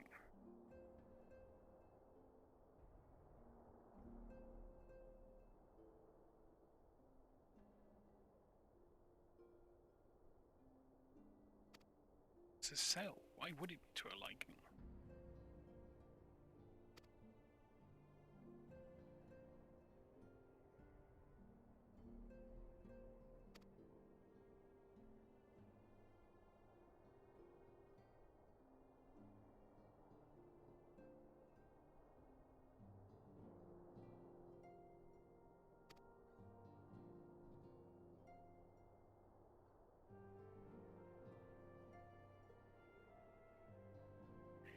Be off to Blue Frog.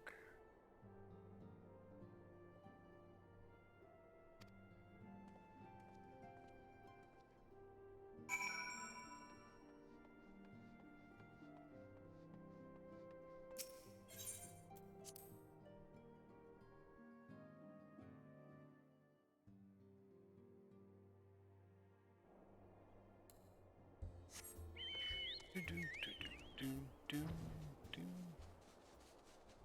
Let's tell them. No.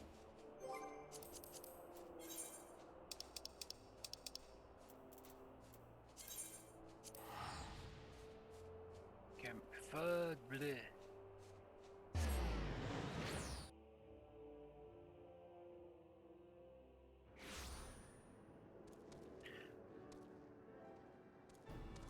Hello, Ilbird.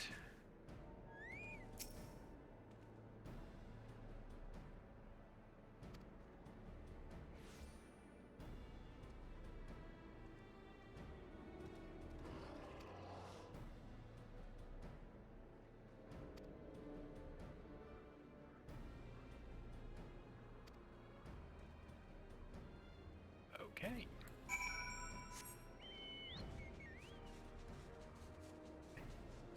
Let's go and stop evil elf lady.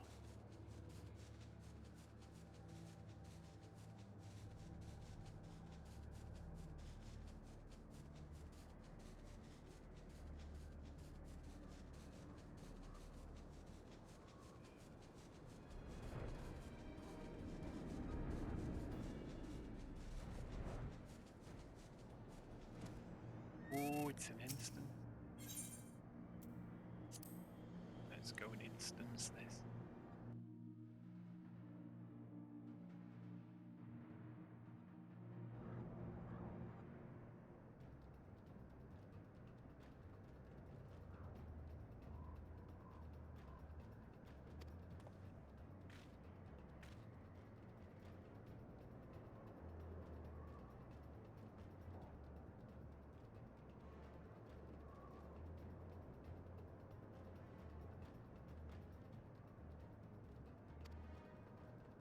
Let's see what's that.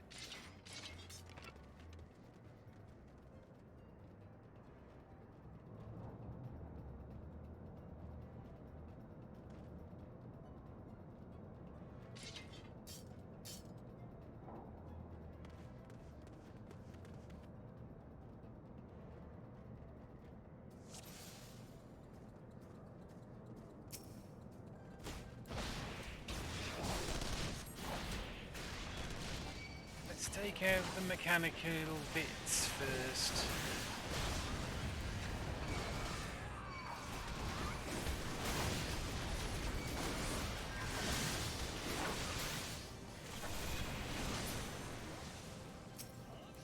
And then the metal bits. Let's stab it. Helene the Razor.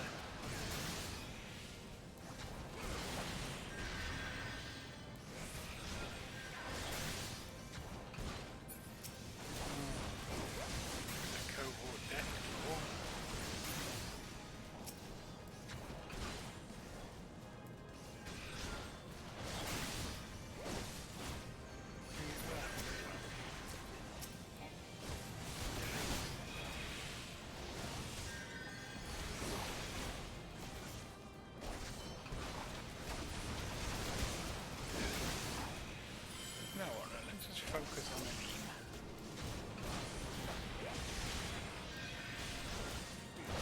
Probably the biggest threat.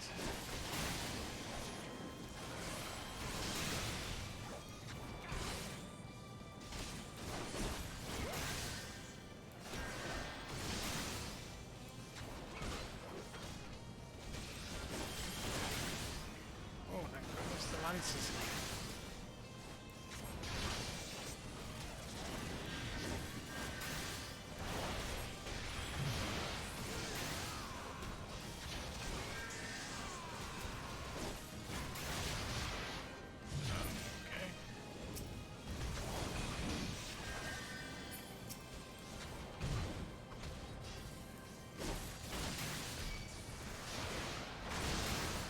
Maybe just killing Eileen was not the thing we needed to do.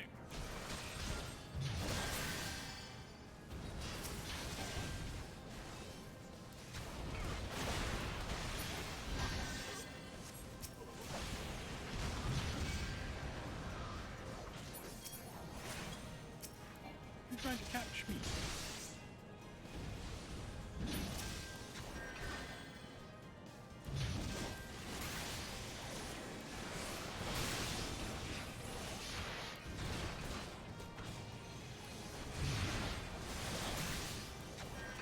Has they died?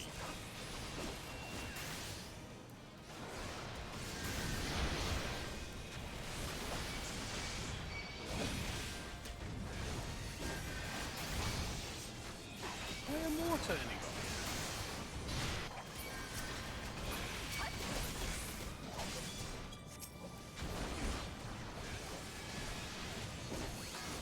Are we gonna fail because Ilbert dies?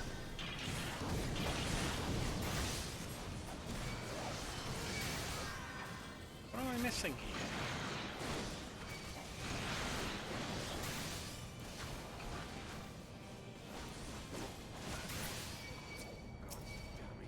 What?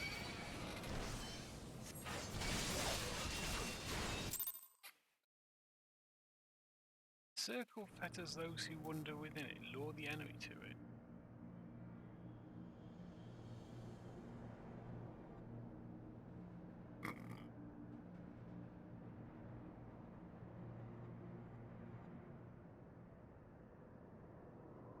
So we don't want to kill you, but I want to focus on everything else. Okay.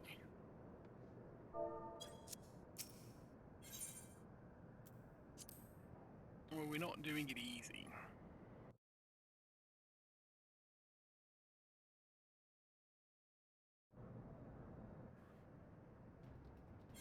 We will skip the cutscene though.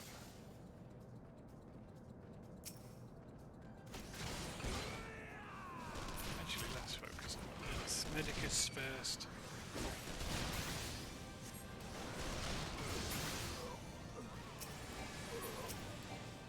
Come on.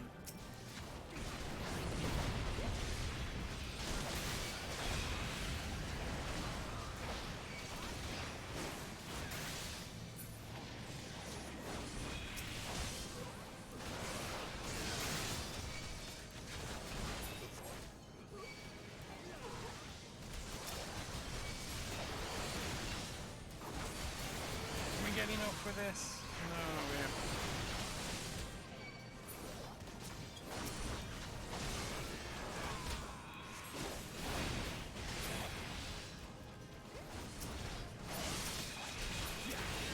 What will you target?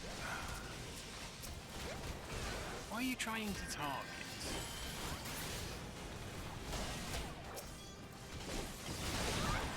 We know we need to take out your brother focus. They does something.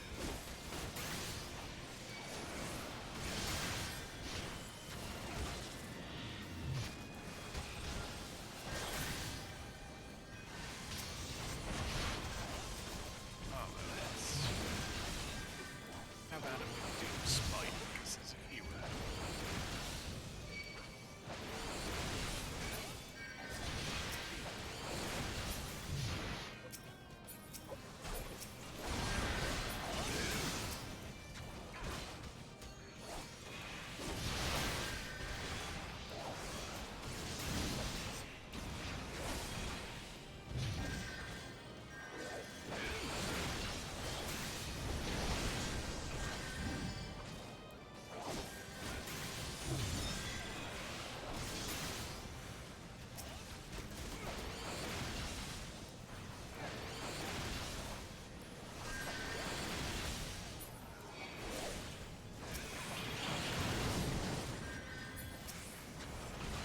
probably want to take out the Vanguard.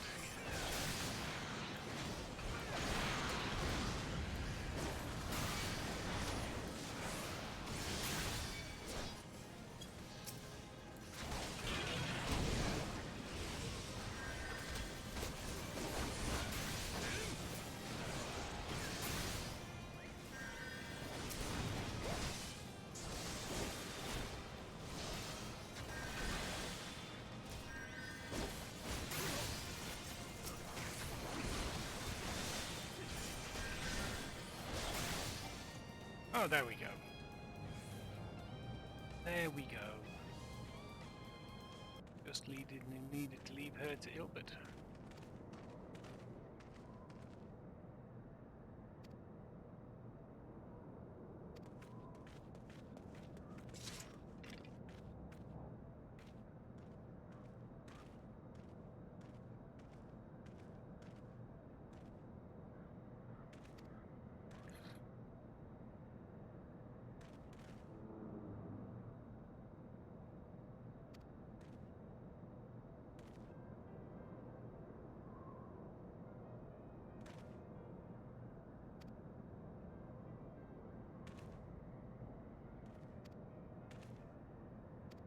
She's right.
Very noble, Ilbert. Very noble.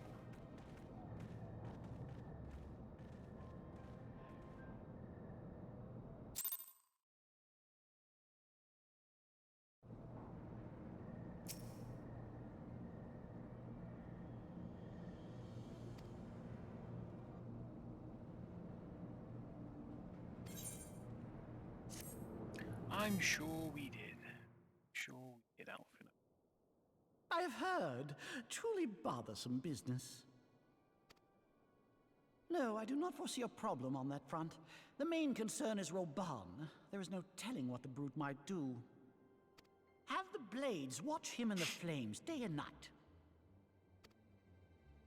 You may leave the Sultana to me. I shall personally attend her grace.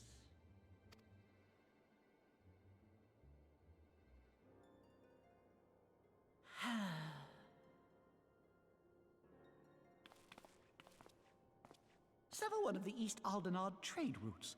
That ought to keep Lolorito occupied for a while.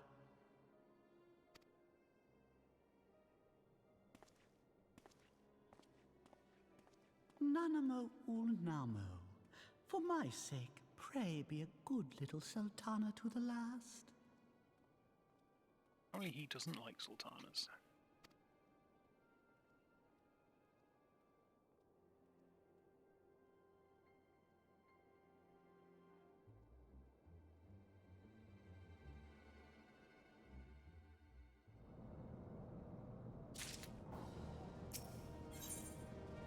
Let us cling together. Alfina would ask another favour of you. Let me put on my shocked face.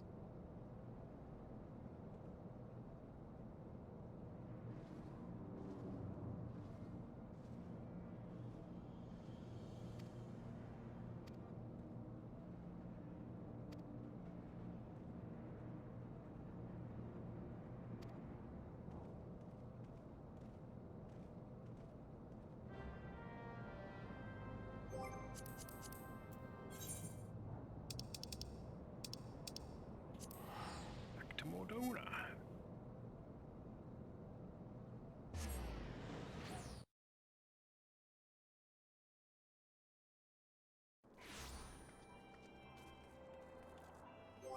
Do we open this weapon call? Where are we right now? 90. Yeah, let's open the 110 fight as well.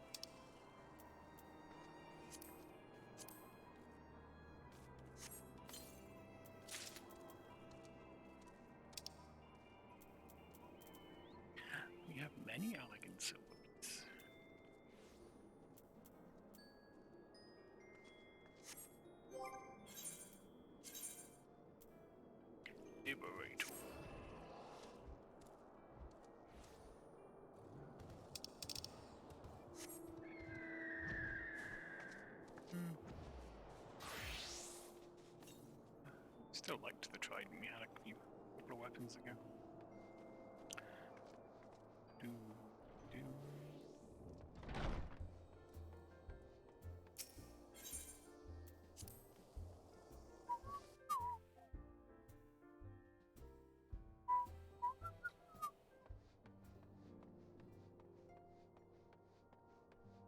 We have a chocobo, so we do.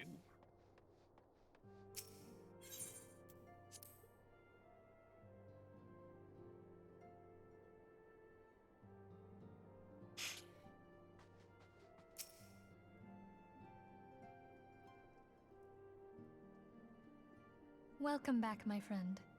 I have already received word from Alfino. To think that Flame Marshal Huayu was the Garlean agent. I know not what to say. At least now we know how to pronounce her name. Together with Robon, Eileen lent us much needed aid at the time of our Order's founding. She was particularly passionate about the need to tackle the primal threat. When we discussed the subject, her eyes fairly shone with determination. Whatever else she may have been, I choose to believe that it was her true self with whom I spoke then. But now is not the time to dwell on such matters. I have an important announcement to make regarding our effort to defeat the Asians. We shall begin as soon as everyone is assembled. Well, get on with it.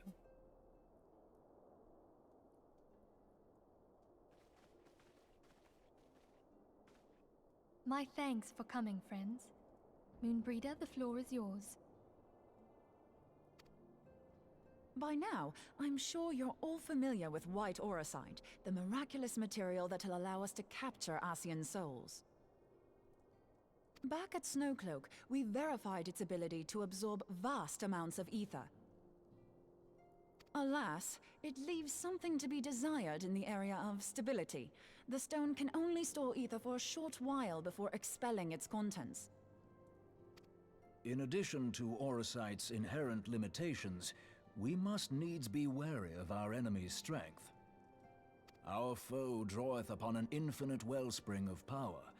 Even should we succeed in entrapping him, the stone will not long contain his wrath. Meaning that, if we want to kill the swine, we'll have to be quick about it. 'Tis our belief that an Asian soul may be permanently undone, if smitten by a sufficiently concentrated burst of pure ether. The only trouble is, we can't say for sure how concentrated the burst needs to be. Without knowing how much ether an Asian soul is composed of, we're basically guessing. Our sole clue lieth in thy struggle with La Habrea. During that encounter, Heidelin bid you forge what she called a Blade of Light, a weapon which took the form of a luminous stream of energy. Based on your description, we believe the blade with which you vanquished your foe was composed of ether. Admittedly, your victory proved ephemeral, as La Habrea was able to use a crystal of darkness to flee into the space that lies between our world and the void. The fact remains, however, that Heidelin placed the means to destroy the Asians in your hands. Be that as it may, it would be unwise to assume that she will do the same when we next encounter such a foe. Quite so, my lady. We must needs find the means to forge our own blade of ether, one to equal that which Heidelin did benevolently bestow upon her champion. That is all well and good, but it seems to me that producing such a blade will require a prodigious quantity of ether. Whence will it come, pray tell? Oh, what if we had two pieces of white auracite? One to trap the Asian, and the other to store the ether for the blade. Oh, nice try. But it's as I said, the stone won't hold ether for any length of time. We'd still need to collect the stuff there and then, sorry to say. And therein lies the rub. Finding a way to create the blade whenever and wherever we choose. 'Twould seem more research is in order. I'm going to linger a while. perform a few more tests on the aura site. And I could do with some help. Urianger, why don't you lend me a hand? Mine apologies, but I am required at the Waking Sands. Lady Minfilia hath given me sole charge of the premises. 'Twould be unseemly to leave them unattended. Sole charge, you say? So you're basically alone there, then? Well, that settles it. I'll just have to come to you.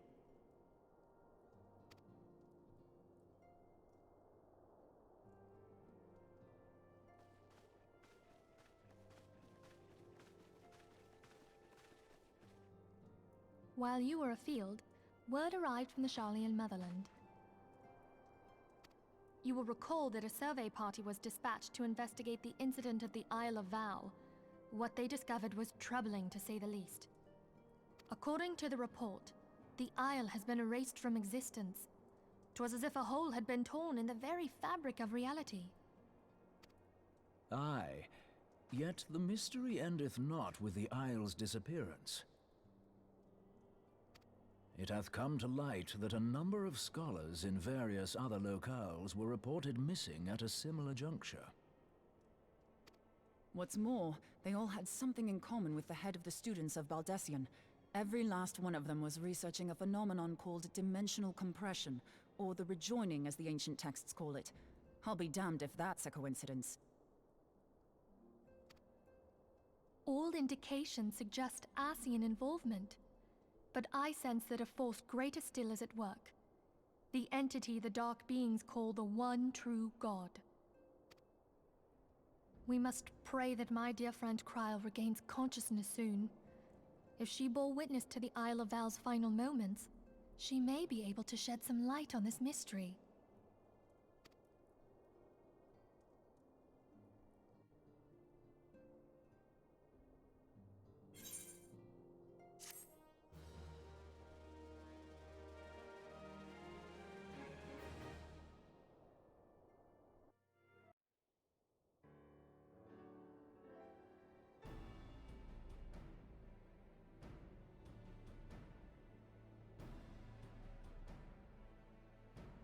Following the calamity, the forces of the 14th Imperial Legion entrenched themselves in strategic locations across Eorzea.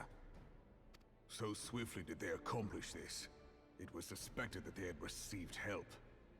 To think that it came from Huayu, my right hand. There is more. We have reason to believe that Huayu didn't deal exclusively with the 14th. She also answered to a higher authority in Garlemald. But this higher authority could not have been the Emperor. By consenting to the Media Project, Solus Zos Galvus showed himself to be more concerned about preventing the spread of primal influence than claiming Eorzea for the Empire. He would happily have seen the lot reduced to ash. We believe a number of high-ranking figures within the royal household were against the decision, but that they knew better than to oppose the Emperor openly.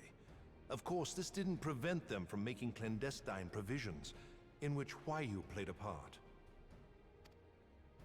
Alas, these provisions did not prevent Dalamud from falling, and the ensuing chaos changed the face of the realm forever. Yet Eorzea survived. To all intents and purposes, the Meteor Project had failed, and the Empire was left to rue its lack of a decisive means to eliminate the primals. Until, that is, it stumbled upon the Ultima weapon. Even before the accursed thing was dug up, it seemed to me the 14th had the might to overwhelm our weakened armies. Yet they chose to hide behind their walls. Why? The Black Wolf was wary of making the denizens of Eorzea desperate, lest more primals emerge to bleed the land. The discovery of the Ultima weapon, however, emboldened him to resume his war of conquest in earnest. But there was one in Garlemald who believed that Van Belsar's actions were premature. One who stood higher in the Imperial Army's chain of command. He ordered the Legatus to halt his advance, only to find that the Black Wolf had slipped its leash, and that the 14th now acted alone. In a bid to bring Van Belsar to heel, he used the agent he had planted in Ul'dah prior to the Calamity to undermine the Legion's efforts. A man who outranks Van Belsar, yet opposed the late Emperor's decision to annihilate Eorzea. This could only be the former High Legatus of the Garlean army, now known as Emperor Varus Zosgalvus. So he was Huayu's true master. But one of several in actual fact. We've learned that even as Huayu served the Empire's interests, she sold Imperial secrets to a certain faction in Eorzea. In so doing, she helped to maintain the status quo, thus prolonging the conflict. Considering who stands to profit from war, it isn't hard to imagine who her other masters were. Seven hells! You mean to say that she was a double agent? Huh, triple, if you consider her services to Van Belsar and the new Emperor as separate. As neatly as these pieces seem to fit, one aspect of the puzzle remains unclear to me. By whose will was the Marshal feeding intelligence to the heretics? And try as I might, I fail to see how aiding their cause would profit either her Imperial or Monetarist masters. Could it be that another hand is at work here? If so, Huayu must be made to reveal whose it is.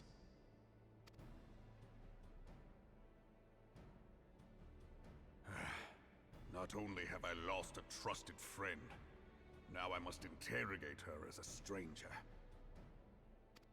Not a pleasant task, I grant you, but a necessary one. Unless we weed out the ivy, root, stalk, and stem, it will simply grow back. I know that full well. Those closest to Huayu have already been detained, and I will question them alongside her. General, pray keep in mind that there may be unwitting abettors among them. All will be treated fairly. On that you have my word. Those who are innocent have no cause to fear. You have ever been a friend of truth, General. I hope the unpleasant task of weeding out falsehood will not detain you too long. Though it be for the sake of Eorzea, doubting one's comrades is poison to the soul. And with that, I take my leave.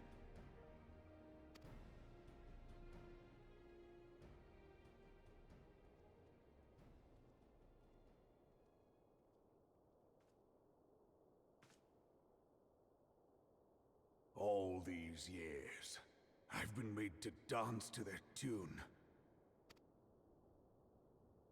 How could you, Huayu? How could you side with them? Those cankers who take from this land and give naught in return, who use their power to disempower and grow fat while the people starve.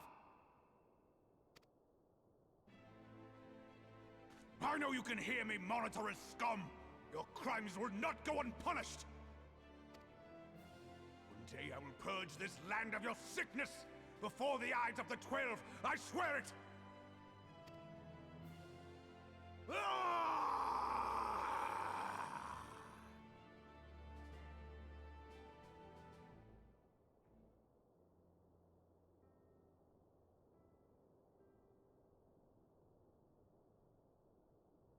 I shall have no further need of you this day. Your Grace.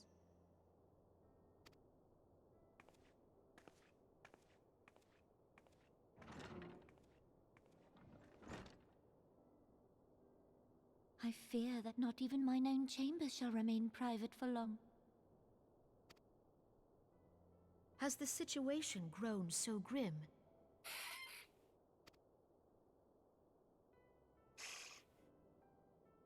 Ever since he proposed the Cartiner Reclamation Bill, Teleji Adeleji has risen to greater prominence upon the backs of impoverished refugees.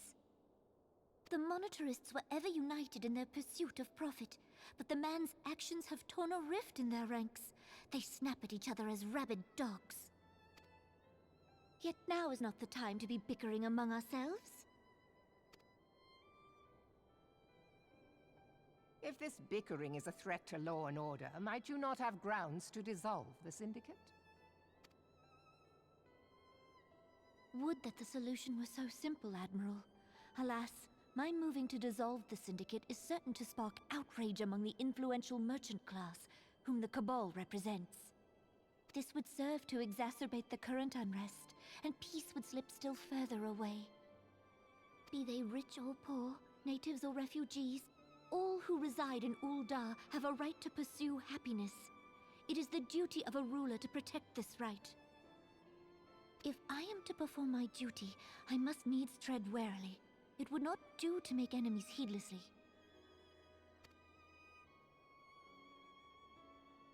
Were Lord Lolorito here, he would doubtless say that I have my head in the clouds. A ruler is required to take a wide view. Try as we might to cater to all needs, some will inevitably be overlooked. As such, there shall ever be citizens who feel aggrieved. It cannot be helped. But as you have informed us, the monetarists take no view but their own. They hunger for power while the masses starve. In the absence of a common cause, it seems beyond any one individual to make Ul'dah whole. And the presence of a Garlean agent within the Immortal Flames only makes matters worse. Even accounting for Ul'dah's historic reliance upon mercenaries, such a grievous breach of security is unprecedented. I fear this business will provide the monetarists with a rod to beat Rauban.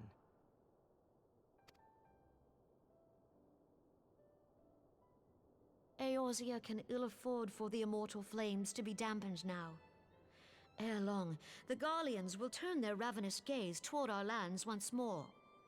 If we are to resist their might, our nations must stand together. Yet for this to happen, our nations must be whole. Cannot be done to improve the situation in Ul'dah.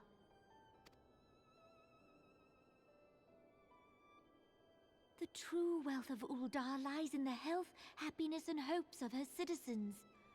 Alas, the citizens shall never know these things, so long as their lives are ruled by the ambitions of the few. The monetarists claim to represent the best interests of the people, but in sooth they desire only to manipulate them for their own selfish ends. For the government to serve the people, it must be formed of the people. For Ul'dah to move forward, it is not only the Syndicate that must be dissolved. Nay, you jest.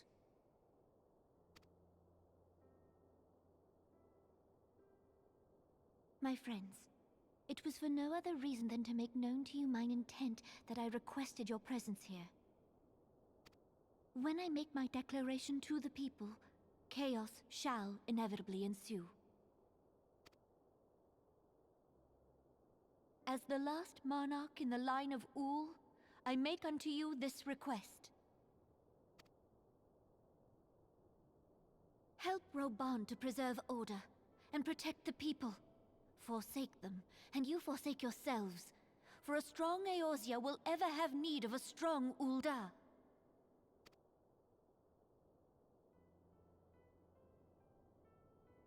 Your Grace, are you certain of this? There is no other way. When the time is ripe, the nation shall become a true republic. Both royalists and monetarists shall cease to be. Ul'dah will no longer belong to kings or queens or merchant princes, but to her people.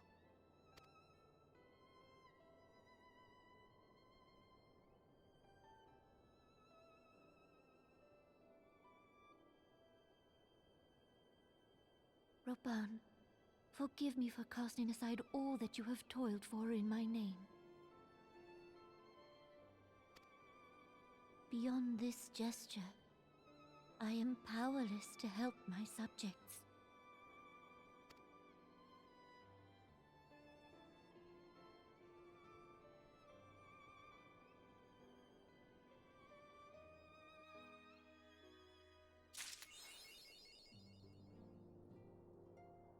Ooh. There we go. Alright, so that took a lot longer than I thought it was going to be. So we'll continue with what's the next one? Before the full part one. On Saturday or Sunday. And I think for the next 20 minutes or so, I'm going to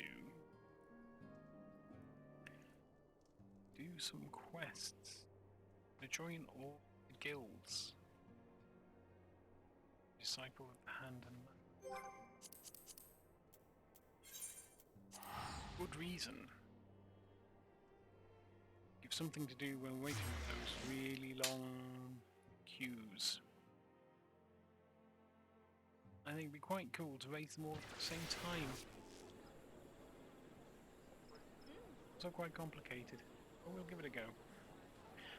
Okay, so here we have Leatherworkers Guild.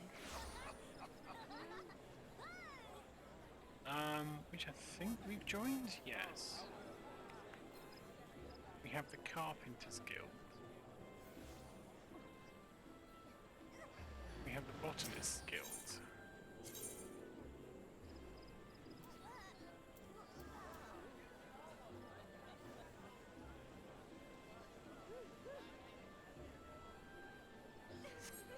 Culinarian Guild.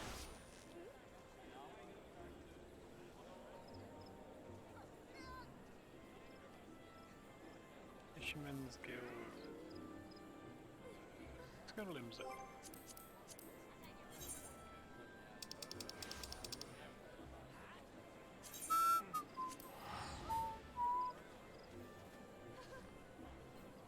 I figure if I get all the initial cutscenes out of the way tonight, just do stuff. I don't even have to do the extra bits. We don't even have to do the extra bits of stuff. But we do need to just start all the quests, so we'll go through the quests. We'll join all the guilds. Build stuff as we go.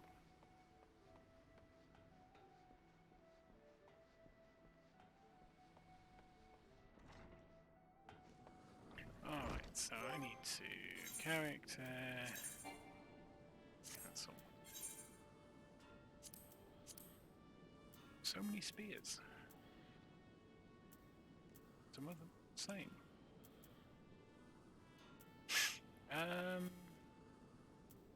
Crossbeam hammer.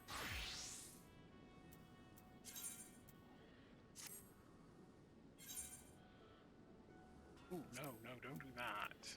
Gosh, don't do that. That's another.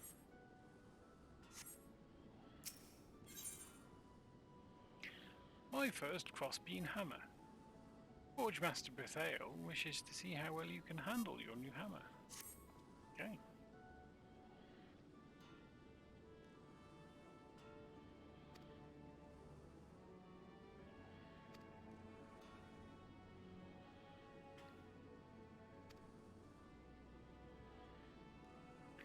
Bronze ingot.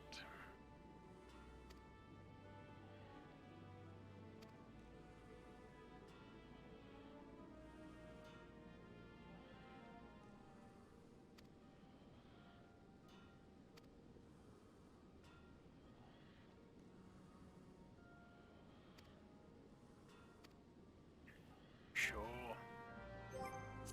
I'm going to check how much I need first.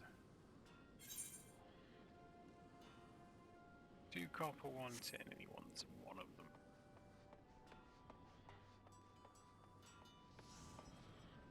Who did you say you could sell it to me? Food outside?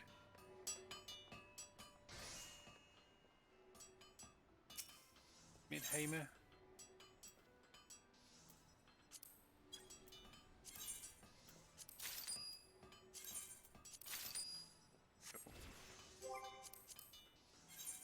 Crafting log, bronze ingot, synthesize, Bosch. Yay!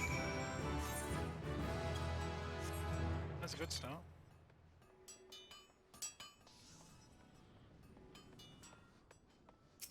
Yeah, a major bronze ingot.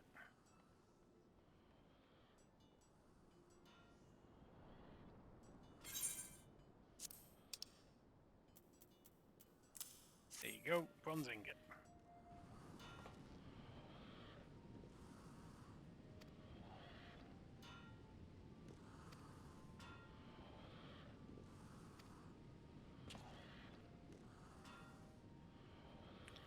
Well, of course, I'm a natural at all the jobs.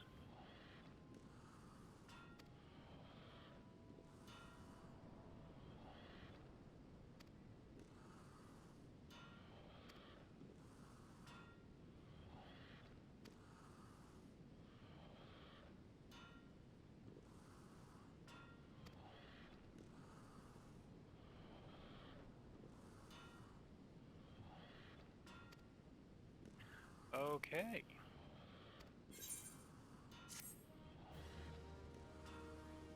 That's that done.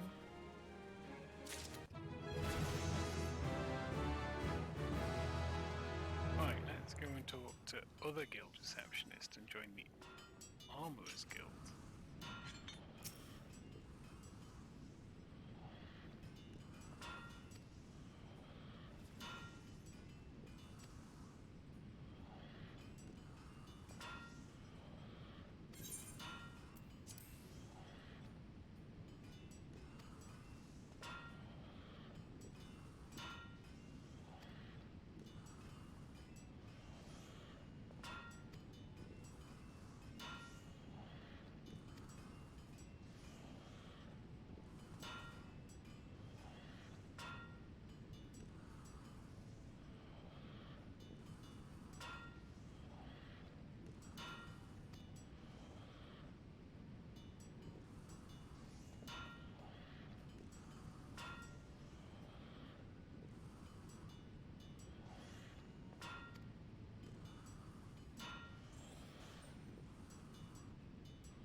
Potty mouth.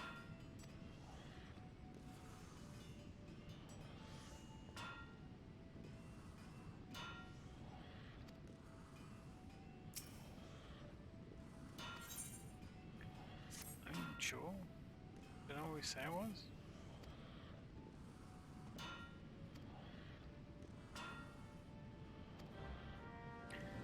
You right. And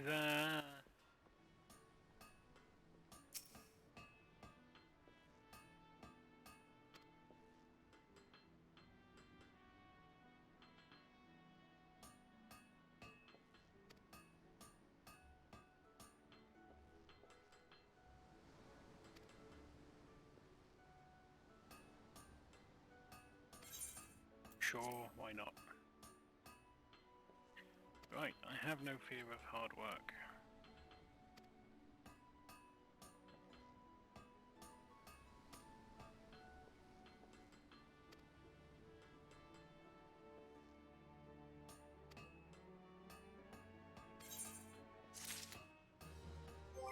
Do do do do do do do. Locked armor there.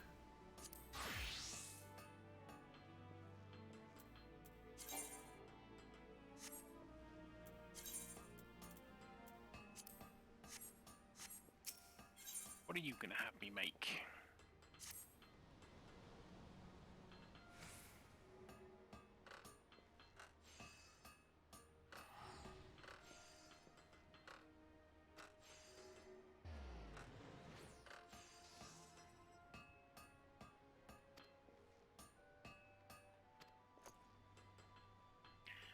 Bronze ingot.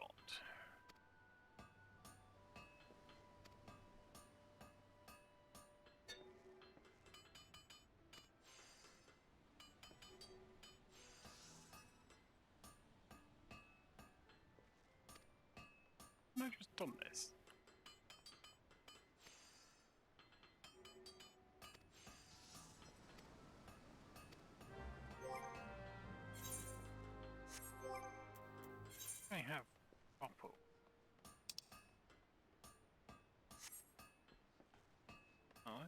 Being as we've been told to go to this guy, let's go and buy some tin ore from him.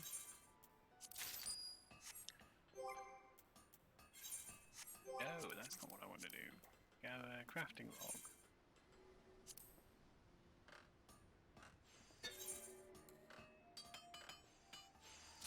You won!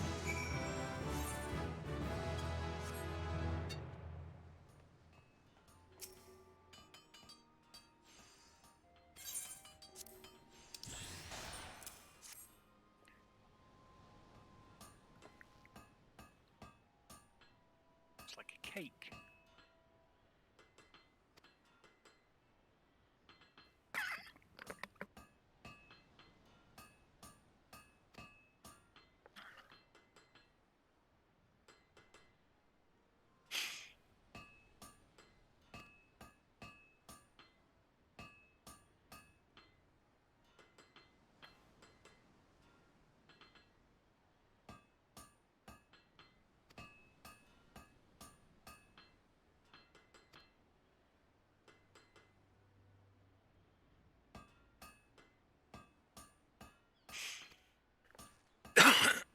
Excuse me, chat.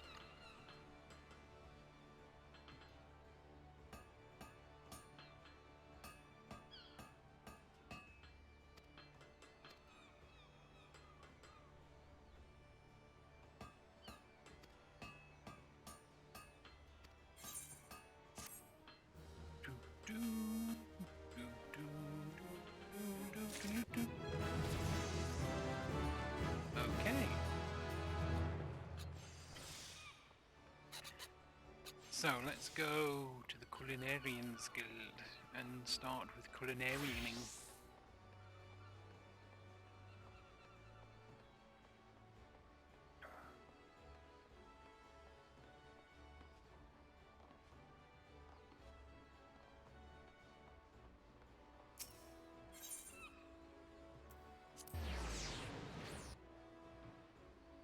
Not that we need to do much culinarianing.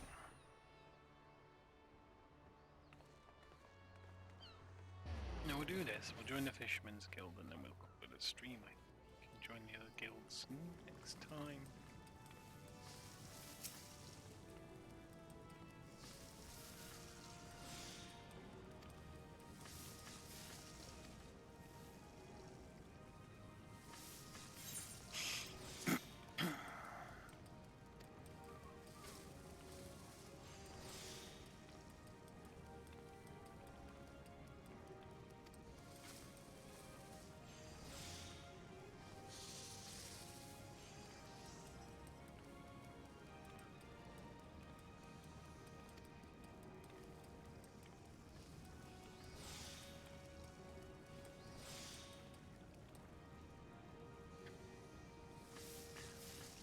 Wolskiff Baldwinson.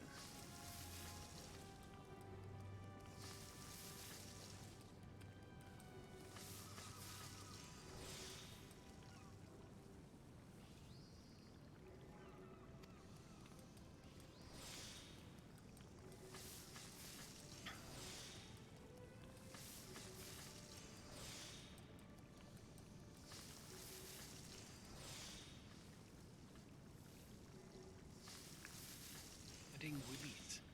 Willies.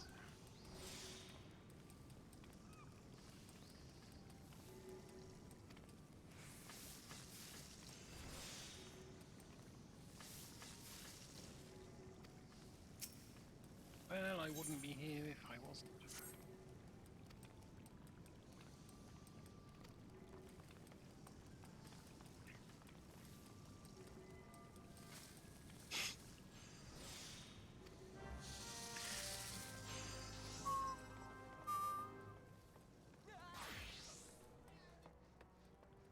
Hello, Saf. Sure. Underfed? Underfed? Do you have eyes?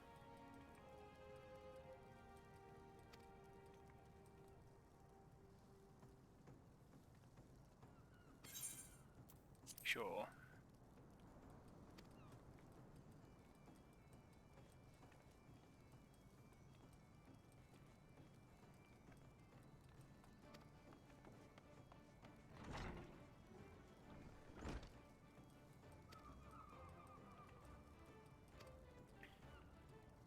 gear.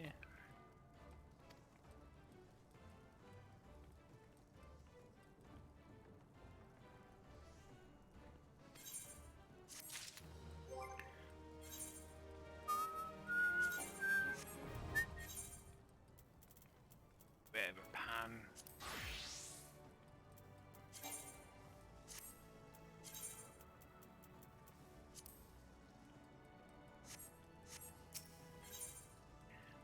Will you have me do salt by the looks of it?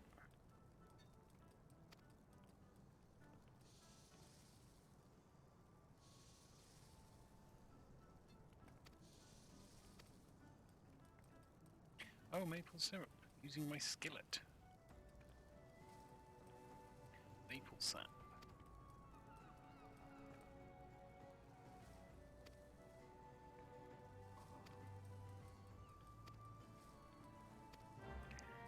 Mayhap I already have some maple sap. I don't. I mayhap don't have maple sap.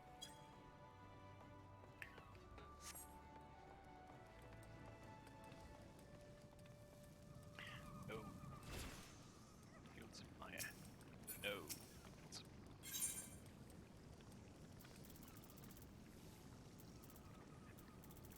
Maple sap.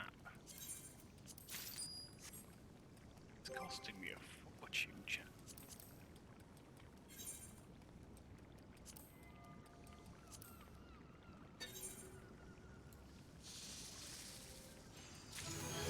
Oh, we won again.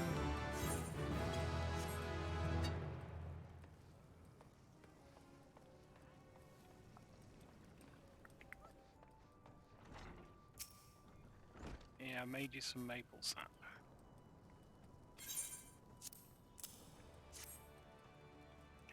I made you many maple sap that you don't need.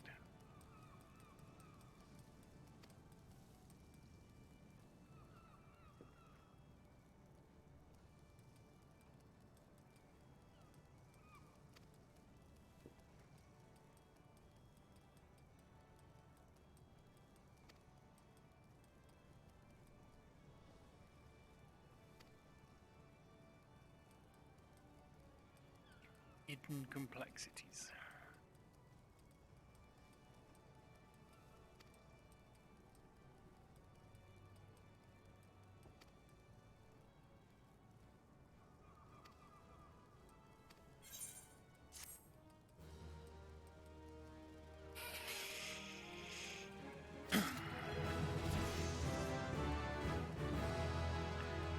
Right, I'm gonna join, I don't know, fishing. Fishing is such a bag killer.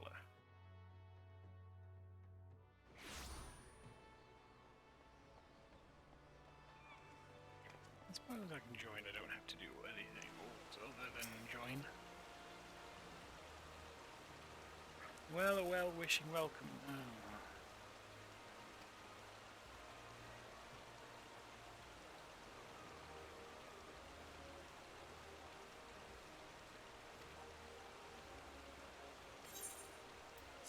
Go on then.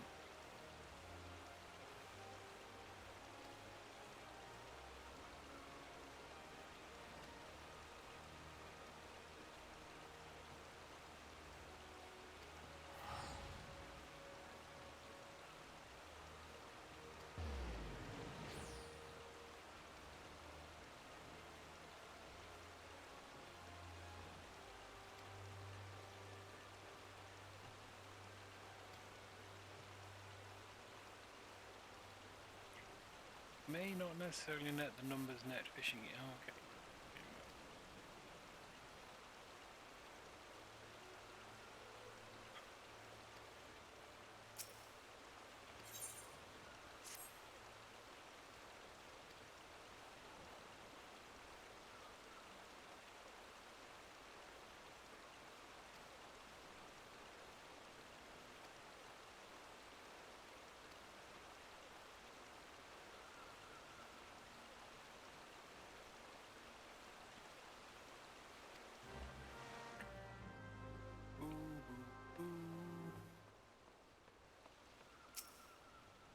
Kiddie pool.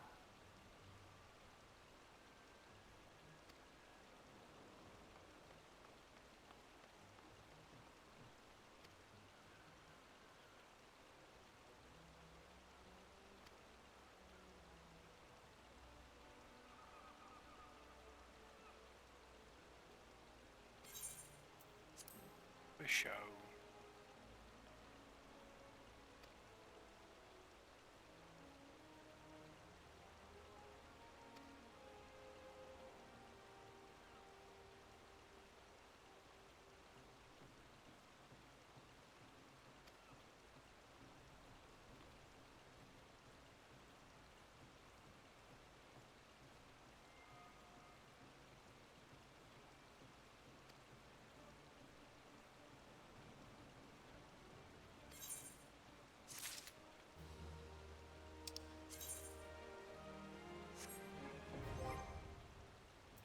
Unlocked fisher.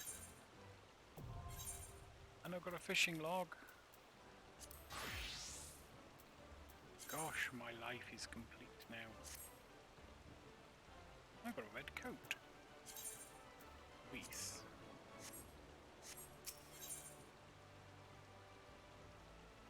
My first fishing rod. This Yipu would like to assign you your first task. She indeed. You're quite formidable. Don't scare all fish away.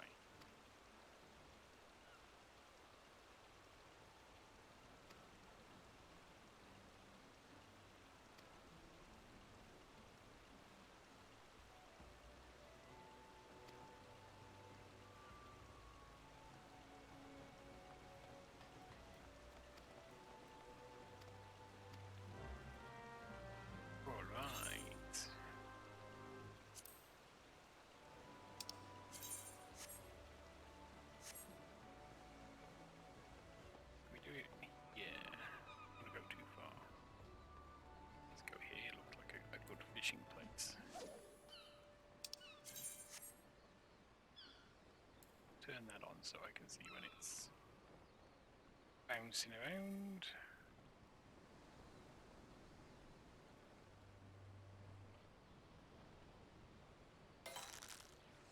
Caught something.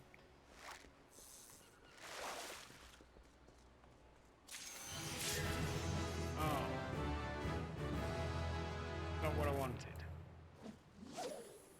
It's not what I wanted.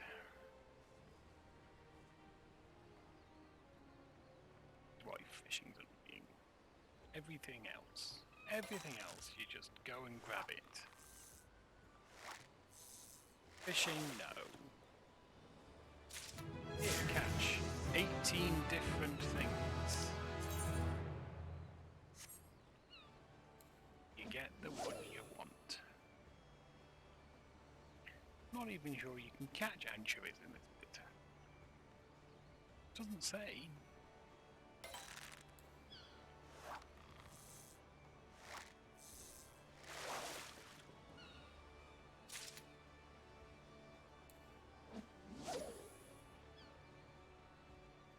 Be level 50 fish before we catch these stupid anchovies.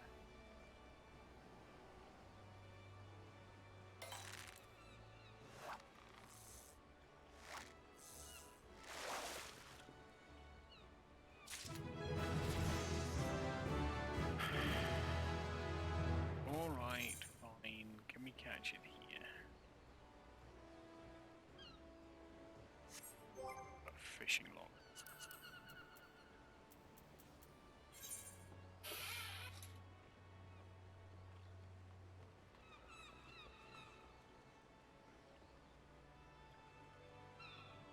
You can catch a load of things.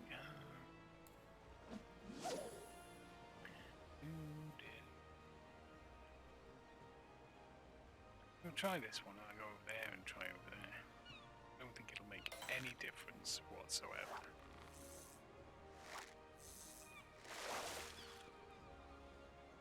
At least then I won't look like Billy No Mates.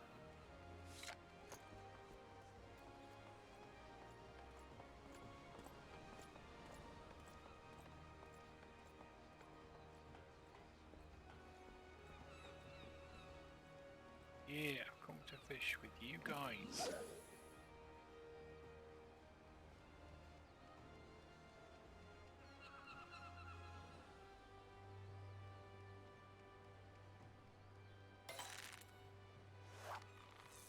Gotta catch 5.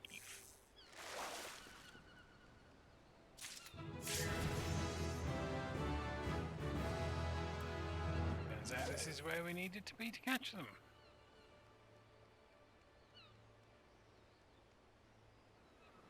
Great, I'm already level 5.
Really?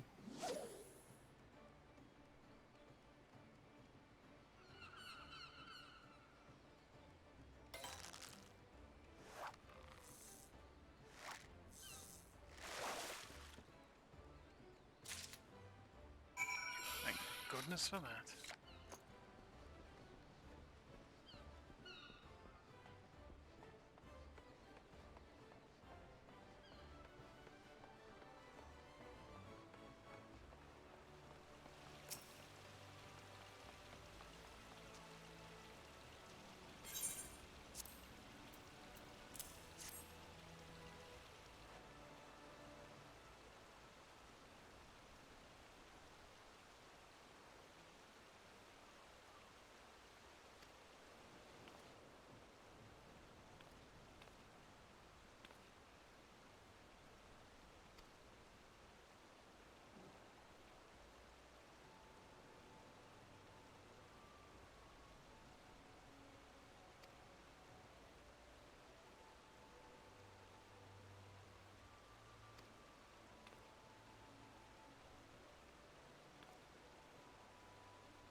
Right, we'll come back.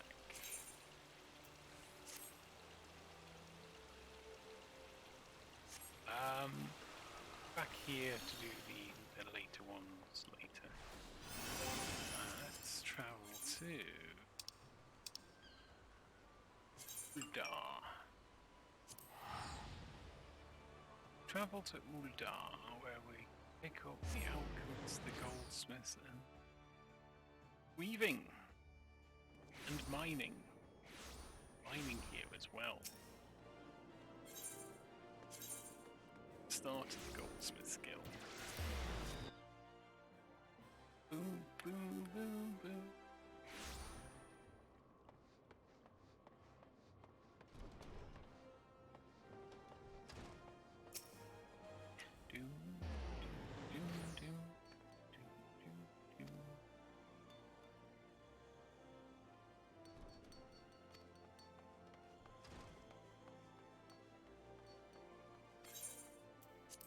Sure. is the purpose of your guild to make gold stuff?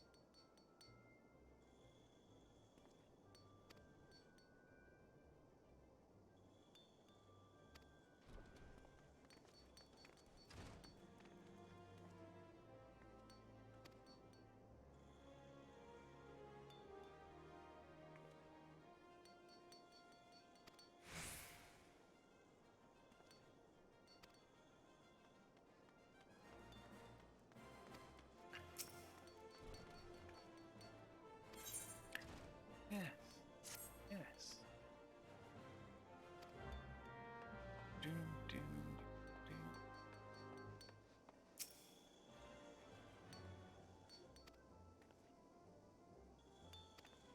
You mistook me for a mammoth. Yes.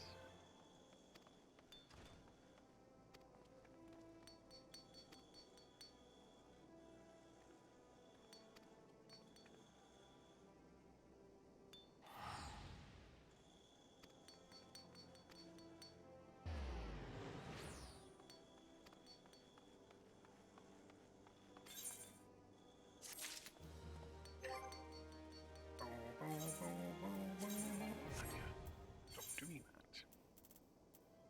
Chase the hammer.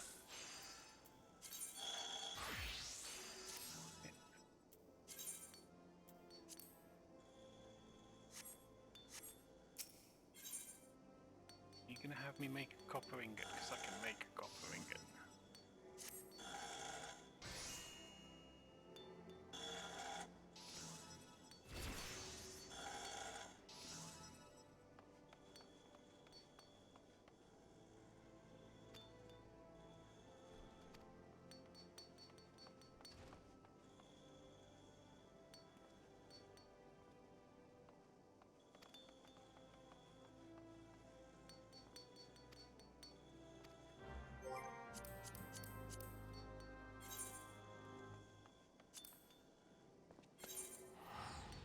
Bosh!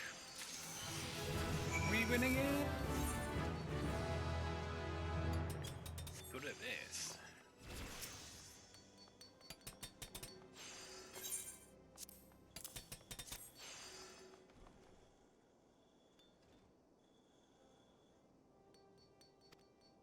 So quake cake-like? Oh, you stupid little mammoth.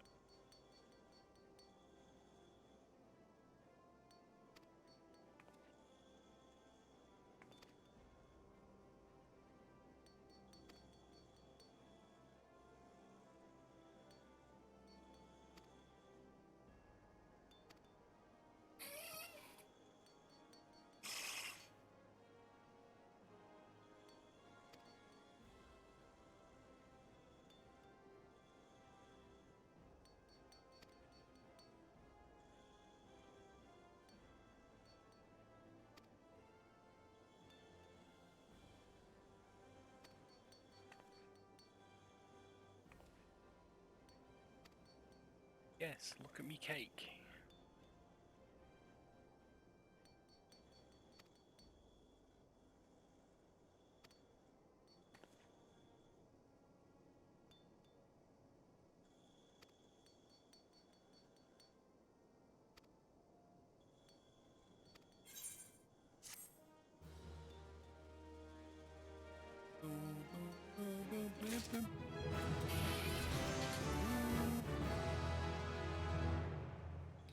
Right, at this stage I think I have about 30 hempen curters. Right.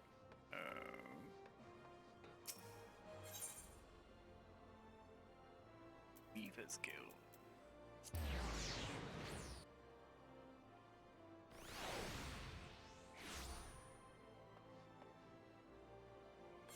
Yes, yes.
Sure.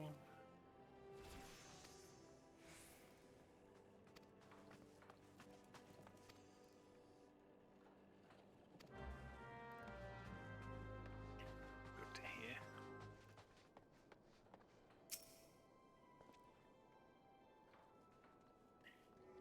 Very weird hat, though.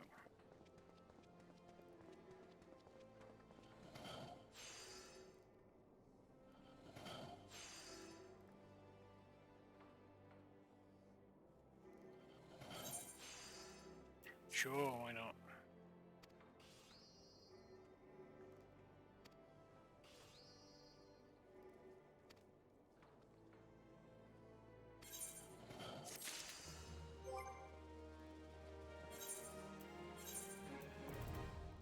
Ooh, running out of slots.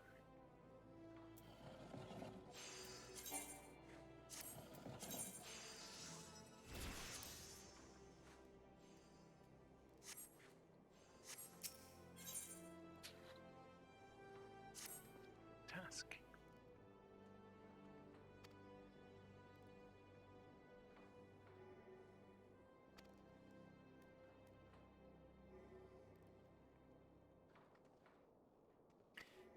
Banyan.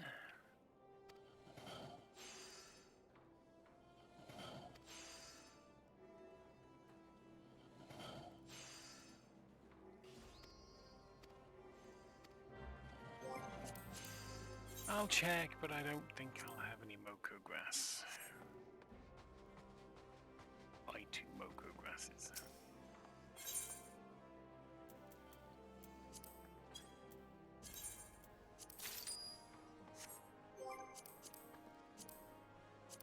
Crafting log, grass. Bosh.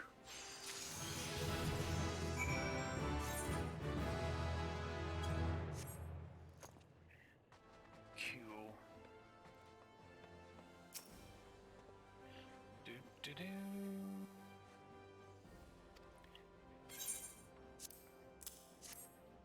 Oh, now I have spare yarn.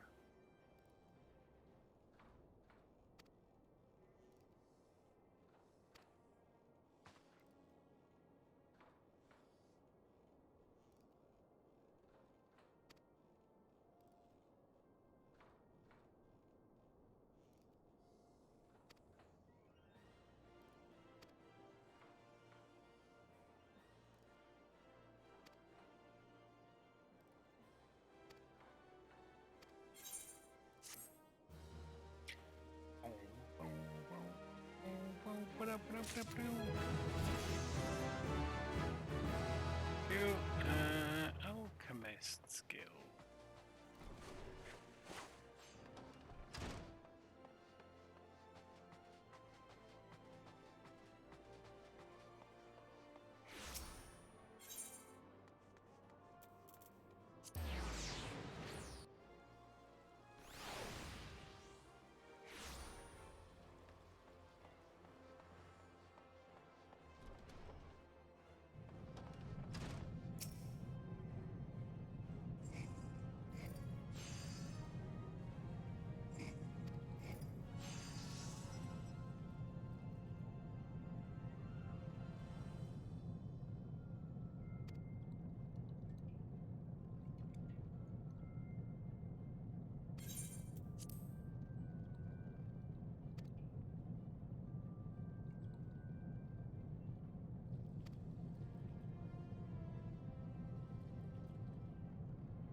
Oh, we may be standing a bit close to him.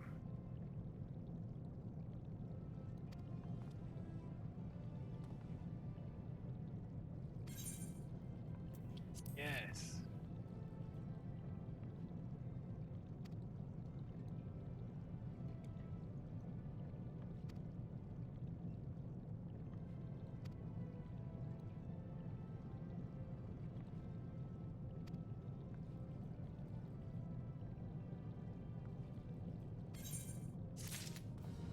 Step outside of the guy. Do the thing where we do the thing where we whip the thing, and we do the thing, then we add the thing to the thing, we talk to the thing.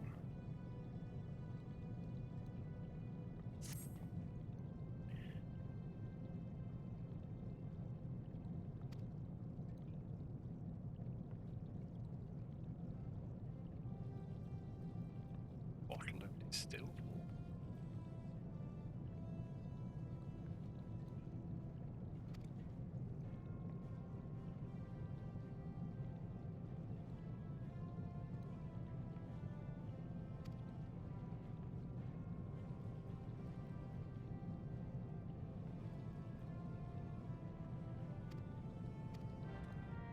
Well,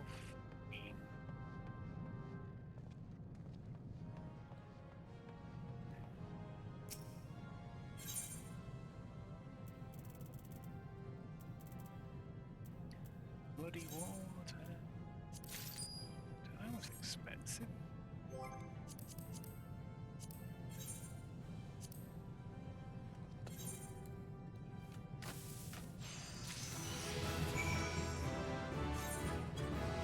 Expensive muddy water.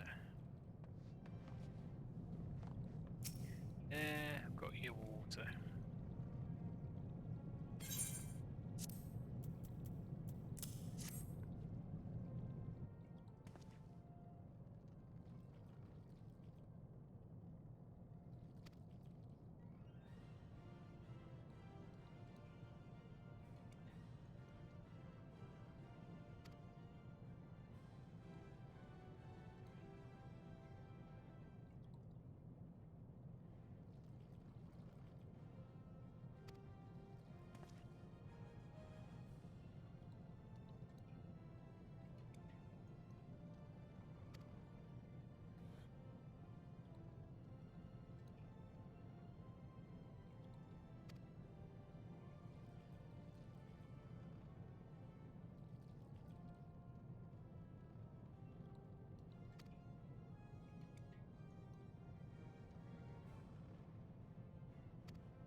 Okay, just the mining guild to do now, I think.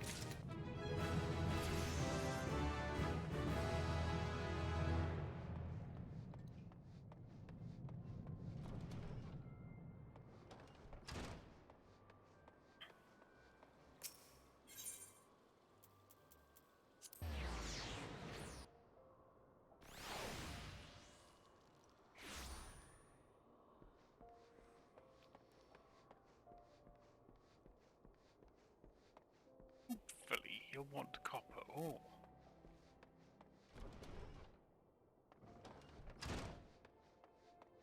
Hope he wants copper ore.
Yes, copper.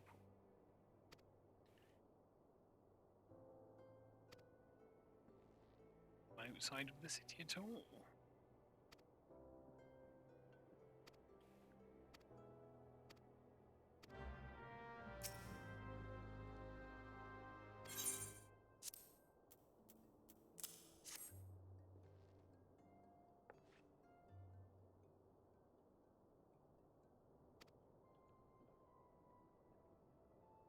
Well, I kind of got them from someone else.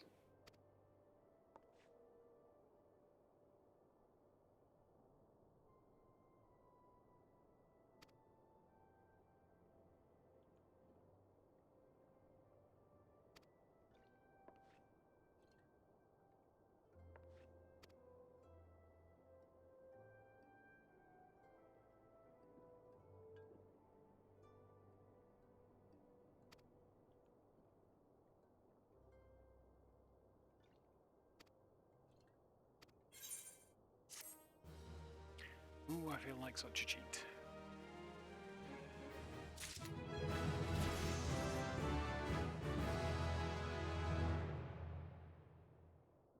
Cool.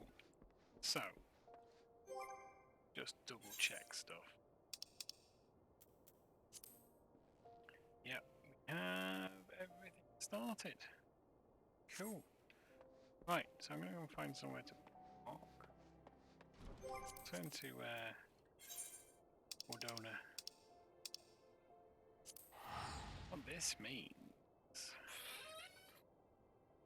we don't have to do endless fates while waiting. We can go and do some crafting instead.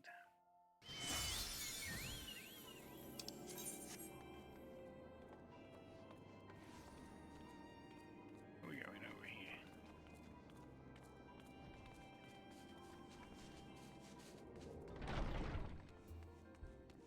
I think we'll log out here because then I could take advantage. Yeah, the moon. Cool, right. Well, what have we done tonight? We've got to the end of Dreams of Ice. Dreams in Ice? Dreams of Ice. Took longer than expected. And tomorrow, no, not tomorrow, Saturday or Sunday, not quite decided yet. We'll be starting for the full. What? And that comes before the full part 2, which is the end of patch 2 content. So this time next week, chat, we should be either on or ready to move to Heavenswood. Anyway, thank you for showing up if you did. I will see you at the weekend. Bye bye now.